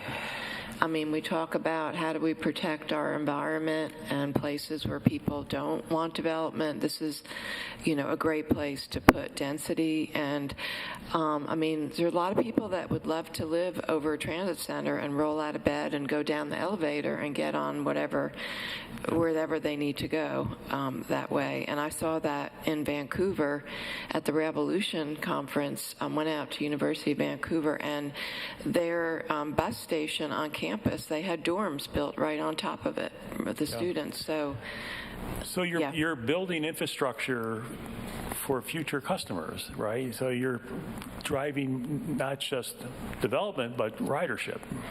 Yes. And to your comment about that it's a real estate project, the Bright Line, which is the fastest growing passenger rail in the United States, it's a giant real estate project, and it's being privately built because of that. So, And I know if you went on the tour, that was a very eye-opening tour, what they're doing down in Southeast Florida. And they're doing one in L.A. now. And though they have a lot of regional coordination there, probably, hopefully we achieve that here. Thank you so much. Commissioner, I got one. Oh, Vice Chair Burns. Will this day never end? Sorry. No, it's not. No, it is absolutely, positively not you. I have like a myriad of questions, but because I respect everyone in this room, I'm only going to ask one. You said that you all are going after a grant for the platform for the Triangle Mobility Hub. I recognize that I appreciate multimodal as much as anybody else. How much is that grant, and what are you all looking to do? So DOT is actually applying for the rail platform. Yeah. And what we would anticipate is that our transit center would be the customer interface for that platform. So, whether it be a station or a waiting room or something like that, that would probably, DOT is expecting that Go Triangle would incorporate that into the transit center, and then they would build, DOT is seeking funds, or, was seeking funds for that platform. Is it for the actual platform or a feasibility study to say, yeah, it makes sense to build? That one was an actual platform. Okay. So they recently put in a request under the Reconnect Communities grant program for Henderson, I think Wake Forest, Apex, and RTP. It was about $100 million that to was build the number. platforms. Thank you. Yes, and I think this is about $18 million for the platform at RTP. Okay, thank you, sir. Thank you. I guess they did not receive that grant. They weren't successful, and neither were we successful. Speak up sooner, Ellen. I would just say that. But at least we know the number, right? So we can go after something else, or for somebody. People sit here and say they care about multimodal, they care about bus, but they don't ride the bus. They talk about it. They ride it in other cities and countries. They don't ride it here. No. And so when we sit here, we talk about the reason why I'm asking about numbers. If we lose something, and if we really care about it, we will go after it again. We're going back out after it again. Okay. Yeah, and we are going to continue to be aggressive for the RTP transit center, and also working with our partners at DOT so they get that platform. And that's just not on y'all. And if you need letters of recommendation, Ellen knows how to We get that from us. appreciate that. Thank you. Thank you. I think. Thank you, Chuck. I appreciate your presentation and all your good work, and 6 hours is my limit for coming up with good questions. Sorry. Yes, I appreciate that. Some of our most dense conversations right at the end, so I apologize for that. But thank you all so much for sticking with us and presenting all of this information. It's been really helpful. Okay. That brings us to our final presentation for the day, which is the Minority and Women Business Enterprise Update. And I believe we have Shannon, our Chief of Staff, Shannon Trepp, presenting this one. And C.C. Lambert, President of C2 Contracts. Richard Fuqua, Director of Real Estate and Community Development. And we have 45 minutes allocated to this item. Be warned, as Commissioner Carter has mentioned, we are 6 hours into this. So please be kind to our minds.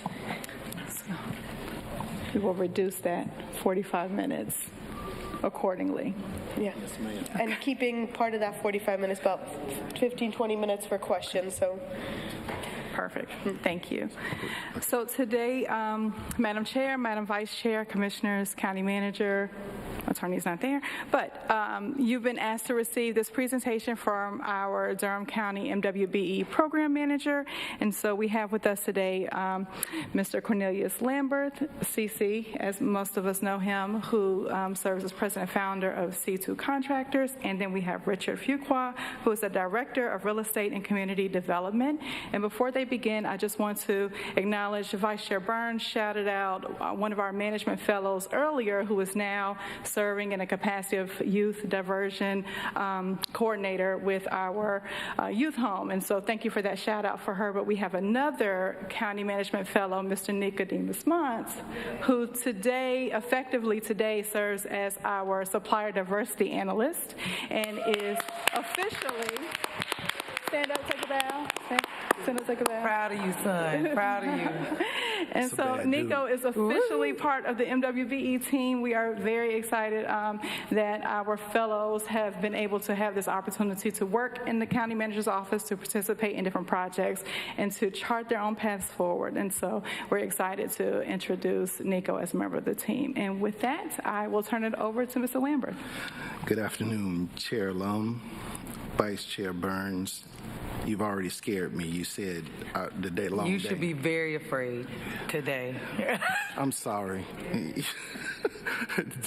Dr. Sowell, commissioners, Mr. County Attorney, happy to be with you. I'm going to go quick, but I got to go somewhere first. One is why we do this work. And again, I'm going to turn it over to Richard Fuquay in a moment, but in May 2020, I lost a part of me and what makes me who I am and how I got here, and that was Andrea Harris. Miss Harris invested in me 30 years ago. In fact, I met her in 1995. It's 95. And what she did was pull me in and say, look here, boy, and she always called me boy. Vice Chair Burns, you know what I'm saying, right? Yeah, I'm just saying. I do. I'm sorry. I'm just saying. That was her. I'm boy, though I'm 55 years old. I was boy when I was, that's 30 years ago? When I was 25, it was boy. She trained me. She sent me all over the country to learn business development. And I'm talking Dartmouth, UCLA, Carolina, Duke. I've studied business, economic development all over the country, and she paid for every piece of it. She never asked me for anything monetary in return. All she said is, boy, when you come back here, invest in our community. Do it for our community. So I sit before you and I celebrate success as relates to community engagement and who I am, but I honor Mama because she made me who I am. So when I show you and I endeavor to show you today all that we've done and how we impact the community, we do it in a different way. I built a business that went from 0 to 6.5, and we had 12.5 million. But how many people really understand that all the businesses in this country, only 3% of them are minority owned? 3%. Only 3%, only 1% of that 3% do over $1 million a year. I'm a freak of nature. But who really did it? That's a mama that grew me up right down the street, Main Street. Everybody knows the Institute. That's where I came from. That's who I am. So when I give back or when I pour into a community because I've done it, you know, you can do a lot of things if you've been there. I talk to people all the time about how do we really engage the community of people that look like us, because at the end of the day, I can show you how to be another me. And if you can see it, you can be it. So this is our engagement. This is what I endeavor to do. Can I thank you because this board, chair, vice chair, manager, chief, invested in me. Let me show you what can be done if we're intentional. But more importantly, when you see it through my lens and you don't accept all the excuses that have gone historically down and kicked us in the tail, and I can address it head on, then all of a sudden we can change outcomes. That's what this is about. Richard. Thank you, CC. Good afternoon, everybody. As was heard before, it's been a long day. We will do our very best to be efficient in our presentation and to allow time for questions. So what we wanted to do was to share a little bit about C2 contractors as well as the work that we are doing here in Durham County. Let's see. Make sure I'm pressing the right button here. All right, thank you. All right, so who are we? Even though it says it was established in 1984, we actually went full-time more like in 1994 with a mission to build strong, long-lasting relationships with every customer while utilizing our extensive knowledge and experience to plan, design, and deploy projects. We truly live by the mantra of being built by strong relationships. This whole company has been built on the fact that once you show that you can do what you can do and that you do what you say you're going to do, a relationship is built. And so those relationships can be and have been built over time. The business has four main pillars. First is general contracting, telecommunications and cabling, product distribution, as well as hub participation consulting. We will focus on general contracting and hub participation consulting in our presentation today. First, just a little bit about this small company of C2 Contractors. It is a unlimited general contractor. I say that facetiously. The company has really done marvelous work, as you'll see. A couple of pictures there. We were instrumental in building the Harold L. Martin Senior Engineering Research and Innovation Complex on A&T State University's campus, as well as the Student Center. Much of our construction delivery methods include construction manager at risk, single prime, construction management, as well as design build. Our project size ranges from as low as $50,000 up to $90 million. We were awarded the opportunity to be the construction project manager for Guilford County Schools in excess of $600 million as an example of the type of work that we do. I mentioned before the two projects that we did over on North Carolina A&T State University's campus, both of them in excess of $90 million. A little bit about our hub participation consulting work. As CC mentioned, built a business over 30 years in making sure that there were opportunities for his business as well as other businesses to gain experience in building more of that minority and women-owned business participation. And so we utilize that experience in the work that we do here. So a couple of examples, which I mentioned. One is the Guilford County Schools 2020 School Bond Program. It is actually, the management entity is actually a joint venture between C2 and HiCaps, of which C2 is the majority owner. The dollar amount of that is in excess of $650 million. As a comparison, the hub participation for Guilford County Schools before or during the 21-22 fiscal year was 2.1% system-wide. As a comparison, our involvement with the project, with the bond project, we had for an overall project of 36% hub participation, of which 65% during the pre-construction and design phases. So we see that we are able to show progress and to show that we are able to do the work.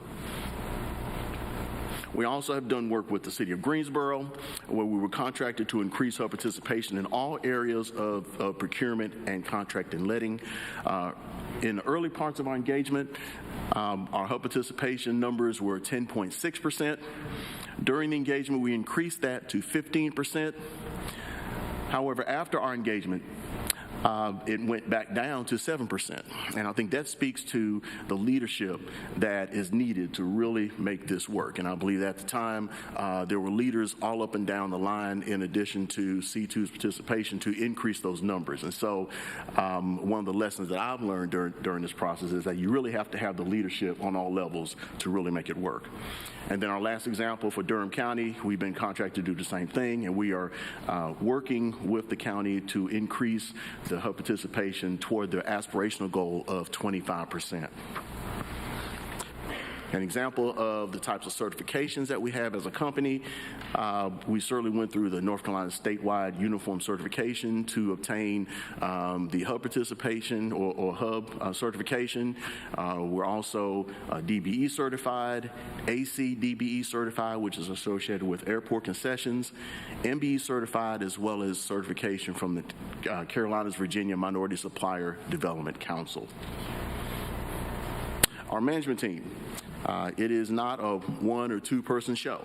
It is a staff of experienced individuals that have come together to utilize the hopefully the best parts of us to produce products that are well managed and that experience comes together. So we see with CC has been in business since '95 full time, and you see his experience. Just want to highlight that he was a part of the Governor's Advisory Council for Historical Underutilized Businesses for North Carolina, as well as being the past chairman of that effort. Ed Browning, who is our COO, 32 years of supervisory experience, ex-Marine. So we have, that type of experience on the team, many, many years, and helps to lead the telecommunications and cabling portion of the business. I myself, as Director of Real Estate and Community Development, have over 30 years of experience in business and community development, MBA from Chapel Hill, Go Heels, as well as a Bachelor of Science of Engineering from Tennessee Tech University. Brandon Lamberth, our Senior Project Manager, Sports and MBA from MBA and a Bachelor of Science from King University. All right, let's talk a little bit about the projects that we have been contracted for within Durham County. First off is the Hub Participation Consulting work. As I mentioned before, we are working with Durham County to assist them to reach their aspirational goal of 25%. Contract initiation was back July of last year.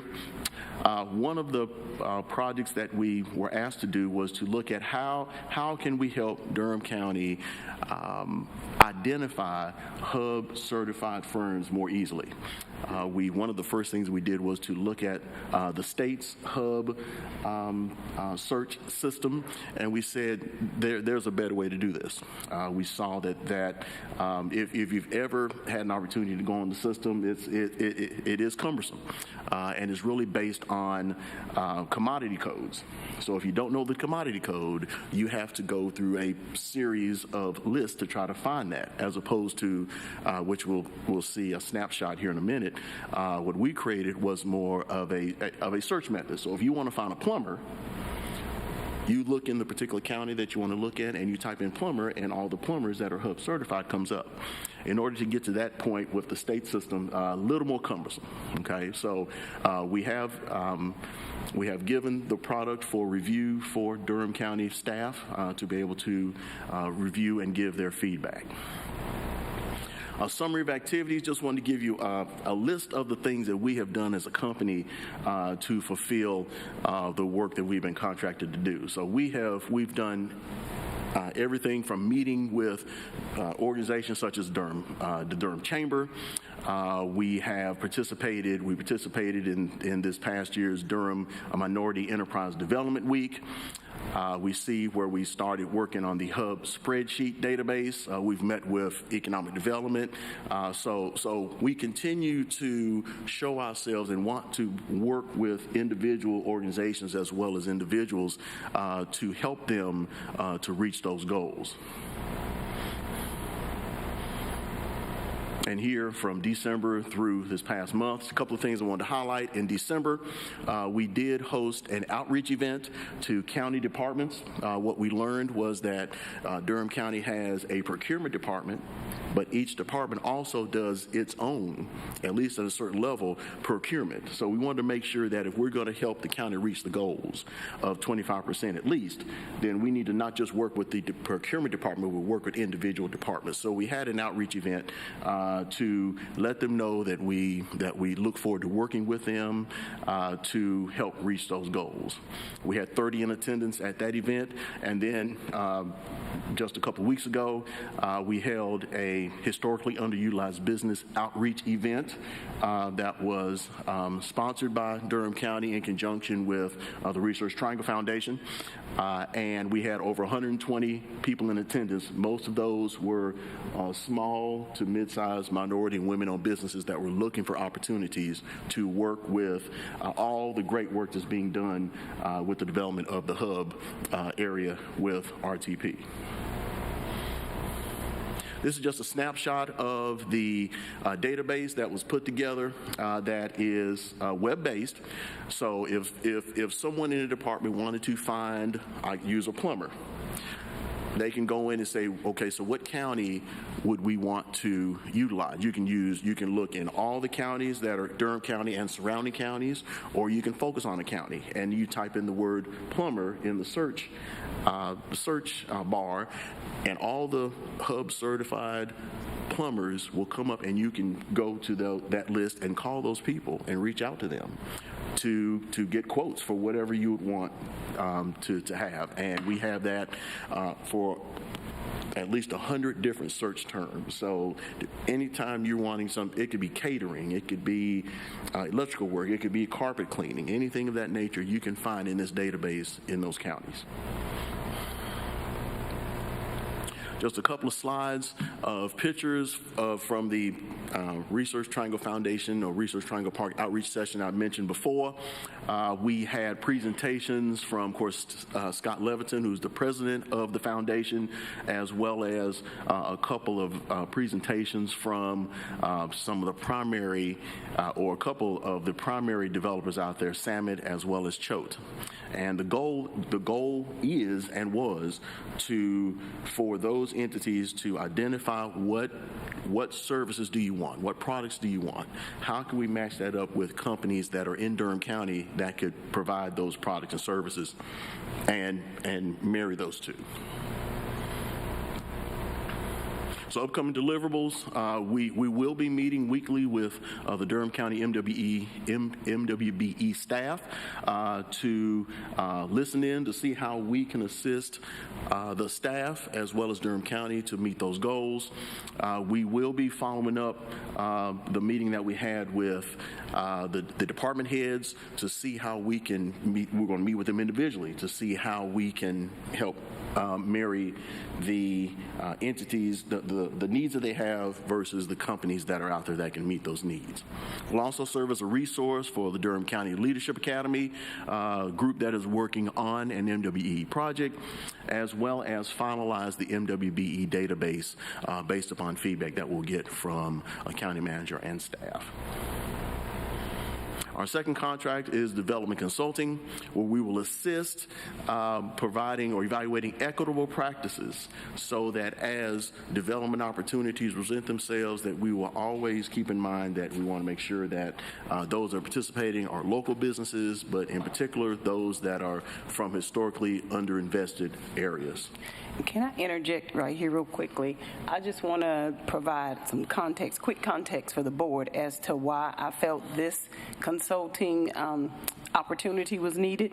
So, and we talked about a little bit about it today, that we have all of these various county-owned facilities and sites that are vacant, and we need to develop plans on how we would use them. One of the things that was really frustrating to me is that we seem to be playing whack-a-mole, and we don't have a true sense and a good grasp on how we will get to a decision point on utilizing these facilities. This is one of the things that I have asked C2 to help us with. In addition, you all remember I asked your permission to speak with the Board of Education. This was last year. And this was really about, at the time, the decision was made for DSA to move and relocate to a new place. I don't know where that is now, but at that time, that was the decision. And there was a concern that we would have a very prominent location in downtown Durham, the former DSA site, and we have no plans for what we will do with that. Durham County, neither Durham County nor Durham Public Schools has in its CIP any redevelopment project, funding for redevelopment of that site. And it was important for us to start having those conversations. And that's why I wanted to meet with the Board of Education members. And so we asked C2 to also help us with those conversations and to also help identify some options that we could present to that board. And so you'll hear about some things that happened after those conversations as well. But I wanted you to know why I felt the need for that. Okay. Thank you. Thank you. to build upon that, a number of activities and meetings and research has been done to look at those opportunities.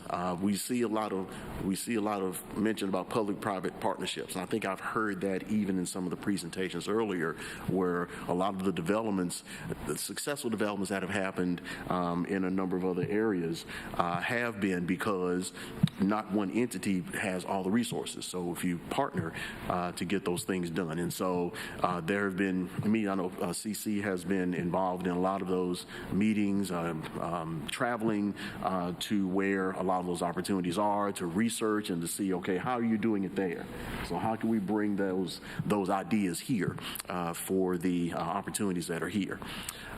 In particular, there are a couple of certainly projects that we were asked to look at. Of course, right here next door, 220 East Main. I know there was a development report, and so we looked at that and assessed that. We also submitted a development report for 3825 South Roxborough. And so there are a number of opportunities where we've done research and hope to continue to work with Durham County to see how we can bring those projects to fruition. Here we see an example of that. One of those reconnaissance visits was actually to Atlanta to talk about how schools have been converted to affordable and workforce housing. So in light of with DSA and maybe other opportunities, here are just some pictures of how it can be done and how it has been done in other places.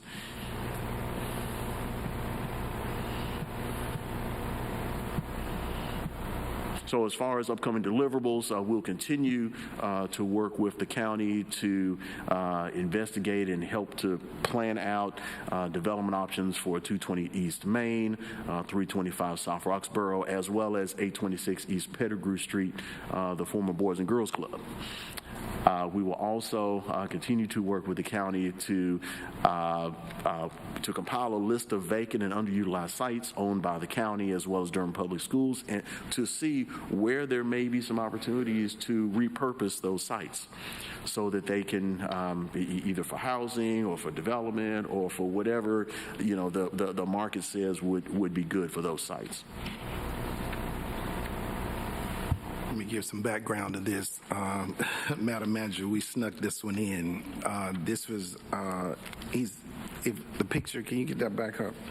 Because that's actually an employee here at the county, and he was on site with Chief, tell me, with RTP Foundation. And the young man walked up and was communicating with me all the things that he was doing, and I was thinking that he was a separate business, but he actually worked for the county. And I later found out he was in Leadership Academy with the county, but he did not know the manager.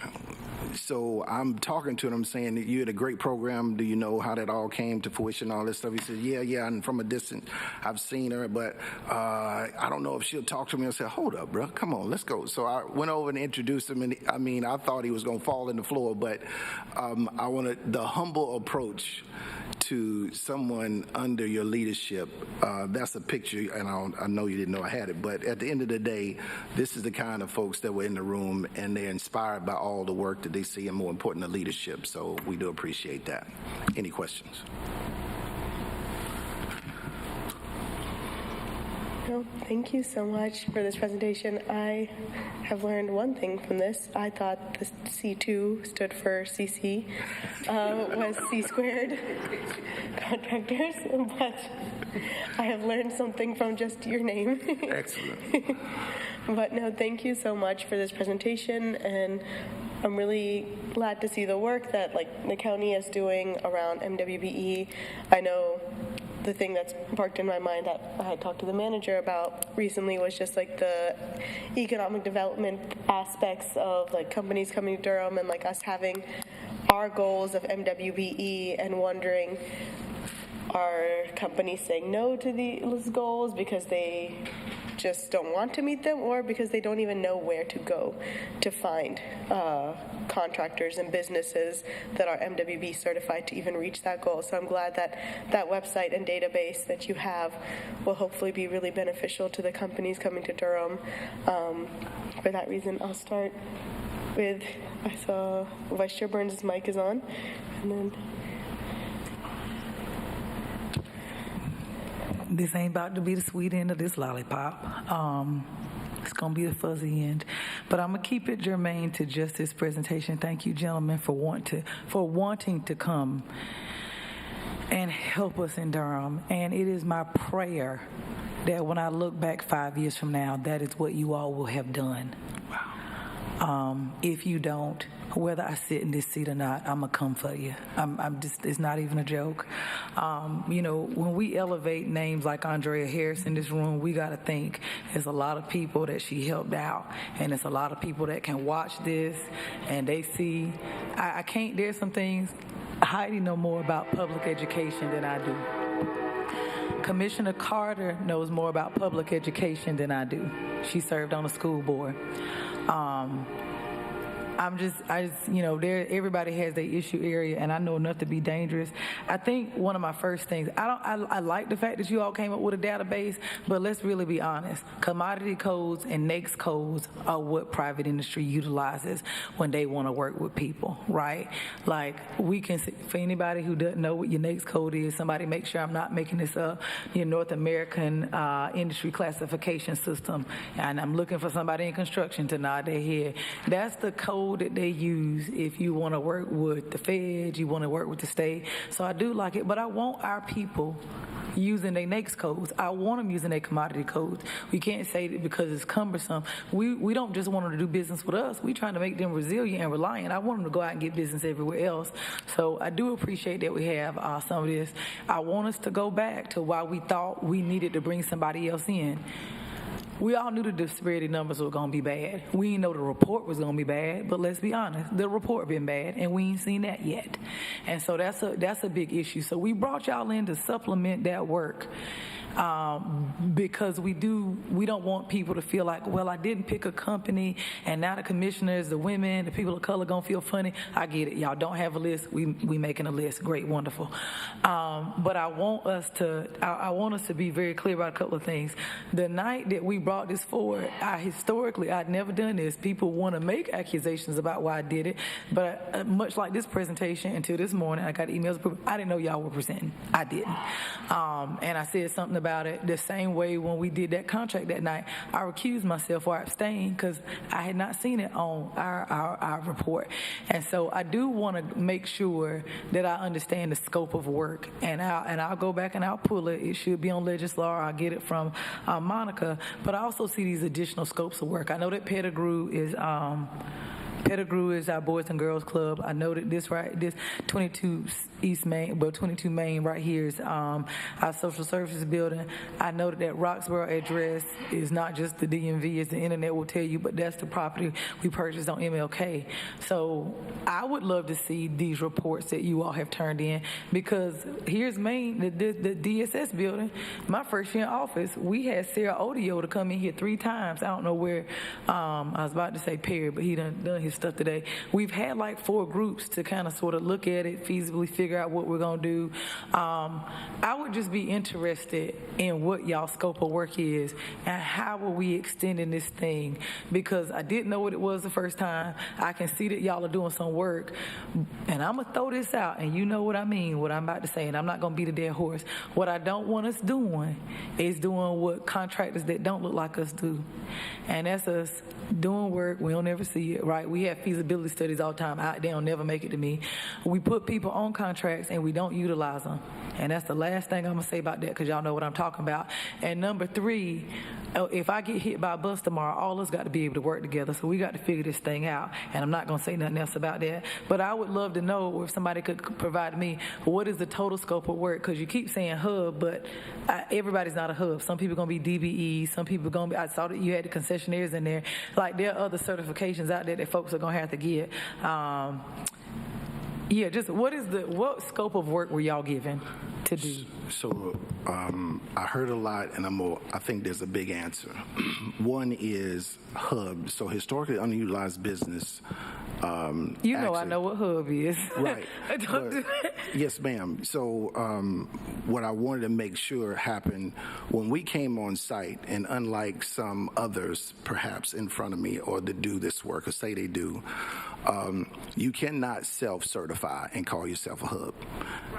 All right, so if you have data that would suggest that you had minority participation, but you had it begotten because they were self-certifying, you do know that that data is no good.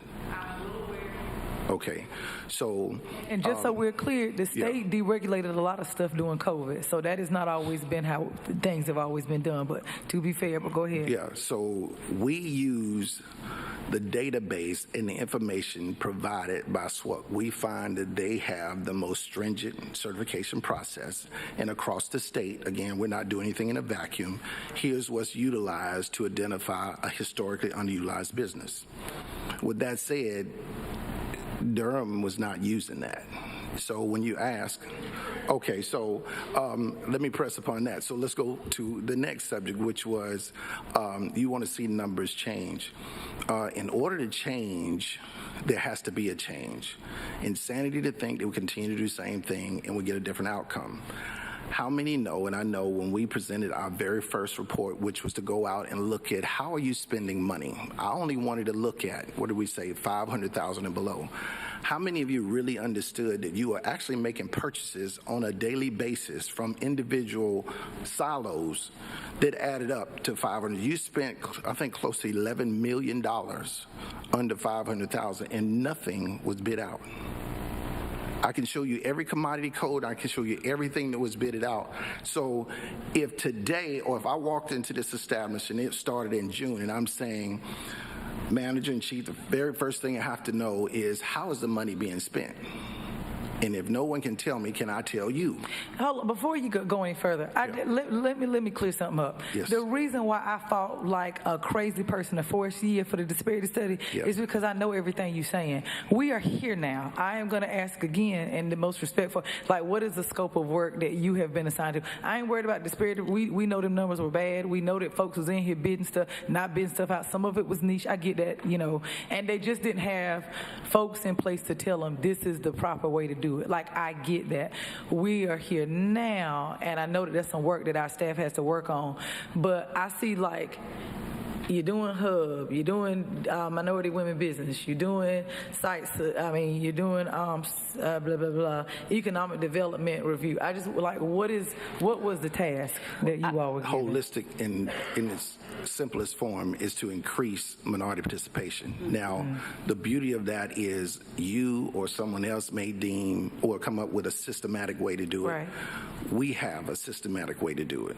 And so if I can increase minority participation, I am successful. And the first thing you have to do is know what you spent and where you spent it. Right. So I'm sorry, manager. Well, I was just going to say, and just for the record, this is not the first time we've had this, a program manager.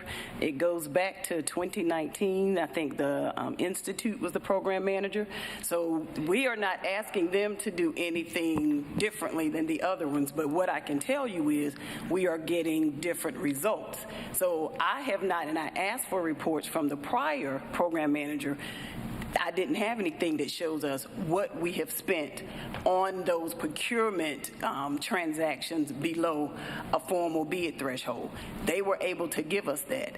Now they are meeting with departments to say, hey, this is how much you all spent below formal bid thresholds, and let's look at where are the opportunities that we have now to match you with some minority and women-owned businesses so that you now have an expanded group of people to choose from, and you're not just picking up the phone calling the same people that you use over and over again. They are doing that. They are also, for the people that were at Research Triangle Foundation, they are meeting individually with those businesses and with CHOTE as well as with salmon. One, to help them through the pre-qualification processes. This is not something I have ever seen done before. They are sitting and having Choate and Salmon to schedule meetings to look at the pre-qualification process and inviting people there to sit with them and help them get pre-qualified. That's not something that has been done before. I'm gonna let you finish. I'm gonna let you finish, and then I'm gonna be done. Okay. Because I'm over it at this point. I just wanted to answer your question. Right. That's what. So you're asking, what are we doing? That's what we're doing. They will also be serving as the resource. So one of the projects for the Leadership Academy groups is to help develop a plan for how the county can increase our minority and women business participation. This one is to help get ideas and suggestions from people that don't do this work, to introduce them to it and to help them understand how important it is. And so now they have someone that they can go to with questions. We only have 2 people in our MWBE program. Nico is one, Nadia Phillips is the other. And so they're going to be helping to meet with departments and help us to make intentional efforts. This lastly, meeting with those, once we have our incentive agreements in place, not just taking the list, but working with, they've already met with Andy Miracle and their group, meeting with those companies to say, hey, here is the list, but we can help you identify what the scopes of work are, and then also help to make the connections. Because if you just give people a list, it's easy for them to say, well, I really didn't know who to choose. So having those in-depth conversations with the companies to help it be more intentional about who we will use to help meet our participation goals. And then as it goes to the economic development piece, I needed that for my sanity, because you all are asking us to do a whole lot with these sites. Our staff members feel like they are at capacity, and it's not much more that they can do. So we needed assistance with that. I did send you all a copy of one of the things that they've done is develop a preliminary RFQ for the redevelopment of the old DSS main property. That's something that we haven't had the capacity to do. And so they will also be working with the group DFI out of UNC, because DFI is working to update the cost projections that we have on upfitting 220 Main. And so they will be meeting with them so that then we can have a more collaborative discussion. And if you all choose not to upfit or do whatever with that building, if we need to put out an RFQ for it, we already have one developed that you can look at, and you can provide input to us on what it is you would like to see in that RFQ. So that's in a snapshot what we're doing, but we're certainly willing, if you would like to have, more standing reports on a monthly basis. I just wanted to know their scope of work, and I'm happy you were able to provide it. I wish they would have been able to provide it. All I'm going to that's just real talk. Like, I want y'all to be successful. In writing? Yes. No, we got it on video now. It's on YouTube. Yeah, but it's in writing too. The scope of work is in writing. Okay. But when you said simply, what are you here to do? I never gave anything that said we had to do it the way it had already been done. See, I get it. Let me help everybody in here out. At this point, we preaching to the choir, and I know that there's a lot of external stuff that's going on that ain't got nothing to do with me, and it sure ain't got nothing to do with the 338,000 people that I represent that have set me here to do a job and to make sure that it's done well, and to make sure that the dollars come out of here are representative of that population on the other side of that glass door. So that is why I'm here, and I'm going to push as hard as I can possibly push. I can appreciate the fact that you're here to do the work that you're here to do. I am hopeful and I'm prayerful that when you reach out, whether it's Choate, Samet, Gil, Bain, Chase, whoever it is, that you are not doing this in a silo. Because the day you get hit by a bus, Dwayne gotta go. The way you got, and so if the people are having arguments in public, like all of that some of this stuff gotta squash. Like that's the other thing. Like, I don't want your report to be something, and I'm gonna keep saying, I've only seen one that was shared with me. I don't need weekly reports. I'm not a hall monitor. I don't micromanage people, but I know how important that RTP project is to this entire community. As you can see with transportation, it is interwoven into everything. It's interwoven into housing. It's going to be interwoven into how that sheriff safety and Fidelity investment work. So there's a lot of partners there. So that's why I'm going to keep asking questions, and I do want us to be involved. I'm gonna let it go because there are a lot of other things I want to ask. I want you to think about what Ms. Harris would want you to do. Yes. Because I'm concerned if all of that is getting done, and it's because it's early. But I wish y'all the best of luck. Thank you. Thank you. Commissioner Jacobs. Thank you so much. Yeah, I was sitting here listening to your presentation again. There's just, for me, some themes today in our conversation, and it just felt to me like you're looking at our system again, like how is our system currently working and how is it not working? And you know, and a lot of times it really comes back again to, it's about, you talked about this in your introduction, it is about building relationships. So I hear you talking about building relationships with, you know, the business community, but with smaller contractors, but also with our staff. And really, I appreciate the fact that you're meeting with department heads, the idea that people are individually procuring at the same time that we, you know, have a procurement department, and how these little purchases can really add up. And, you know, I think it's a lot of educating people. We don't realize, you know, what the impact, the collective impact that could happen if we could change some of our practices. And I look forward to when the database is finished, just looking at it. I mean, I have a lot to learn. You know, it goes back to even the conversation about, you know, similar, this morning we were talking about the BOCC initiative and building relationships with employers, but similarly with our aspirational goals with the Durham Public Schools, that how we really have to work together. So I appreciate that you're getting really in the weeds, it feels like. Yes. of some of the, you know, how things really work. And a lot of it is really person to person, and helping us see what we're doing isn't really working, and the impact that we really should be able to have, because we spend a lot of money. You know, when we and the schools now with our bond. So I appreciate your experience with Guilford County Schools, because you know, we just passed a big bond here in Durham, and the whole issue, I think, Manager Sowell, you put it so well, that we haven't had a plan for how we use, I mean, Northern High School, right? I know that there's a plan to use that as swing space. We learned the other day. That was a new term. I had never heard of that. But yeah, we've traditionally moved forward with things. I mean, we still have an old school, Lowe's Grove Middle School, that's been sitting vacant for I don't know how long. I mean, yeah, haunted. It's haunted. Maybe that's why. But behind, you know, our South Library, that's like prime real estate, South Durham. Yes. So anyway, I thank you, and I look forward to. I wanted to mention you were showing us pictures of a school in Georgia, but I do want to lift up Durham County. We took the old Whitted School, former historically black high school in Durham, and turned that into senior housing called the Veranda. Huge. And also a pre-K program. So we do have a track record on this. But thank you so much. No, thank you, Commissioner Jacobs.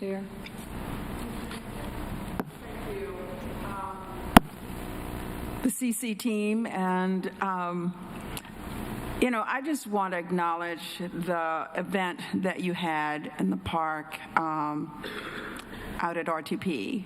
And you know, I went not knowing what to expect, But what was really gratifying was to see there were so many people there, so many business people, entrepreneurs or wannabe entrepreneurs that were connecting with one another, exchanging cards, and really looking at how they can connect and build businesses. And I have not seen that happen before. And as a past business owner and trying to get certified years ago, that is not an easy process. I don't care how smart you think you are, it is not an easy process to have someone that can walk people through that process. It's the difference between making money and not. Thank you. Yes. So thank you for the work that you're doing and the work that you're going to do. All right. Thank you so much. Commissioner Horton, Commissioner Carter. Just quickly, also want to thank you, express my appreciation, and to lend some credence to the concerns that Commissioner Burns has too. Like I was wondering if you have performance metrics that you're tracking, so you'll know when you're successful, and that's kind of connected to scope of work. And I'm sure you do, and we'll see those in the future. And yes. I'm really grateful for anything you can do and that you do end up doing to help us raise our actual participation to what our goal is, to what our aspirational goal is. One question: do you think? I've always thought that it was much easier to meet your goals if we're talking about construction versus other services. Would you say that's right, or is that an accurate belief? You're jumping on something scary, Commissioner Carter. So let me tell you, in reality, we've never really captured information on goods and services. So the real answer is it's a whole lot easier to do it on goods and services if you're committed to it. I see. So from a construction standpoint, in Senate Bill 914, which is written years ago, there's a good faith effort that goes along with constructability. You can get 50 points if you do X amount or whatever, and I can write you off. But no one has ever addressed goods and services. Believe it or not, this past legislative session, there was a Yes, ma'am, you saw it. So we pushed, as a member of the Governor's Council on Historically Underutilized Business, we pushed to get goods and services should have good faith effort. It would match construction. Mm-hmm. If it did, we would absolutely increase participation. Oh, I see. But they threw it out. They threw it out. You feel me? So you asked a pertinent question, but beautifully stated, because if we were able to really dig in and capture numbers on both sides, which the managers ask us to do, show me everything. Nothing's off the table. You would see that there's funds spent on both sides that are extensive, huge numbers. We could change the game. I'm sorry. And if I can just add, he's not going to out ourselves. We don't have a system for tracking our participation. We don't. We are able to get it on construction because Perry is good at manually documenting that, but in any other area, we cannot tell you what our participation is. Right. And so they are also going to be helping us with our implementation of a software to help us track. So that was one of the things he asked me, how are we going to be able to track the success and results? And I had to, embarrassingly say, I can't do that right now. But we are launching a project to implement software to help us track our participation. Thank you very much. I learned a lot, and look forward to learning even more going forward. Pleasure speaking with you. Thank you so much, and thank you for all your work and for this presentation. I think that's it from questions. Beautiful. Thank you so much for your time. 7 hours. Thank you, everyone, so much for joining us today, sticking through the 7 hours, especially our Durham County staff on the first day of Durham County or of National County Government Month. We kept you here this long, but with that, I will ask for a motion to adjourn. Or just, all in favor? Do we need a vote? Aye. Any opposed? Okay, we're adjourned. Oh, and we have agenda prep for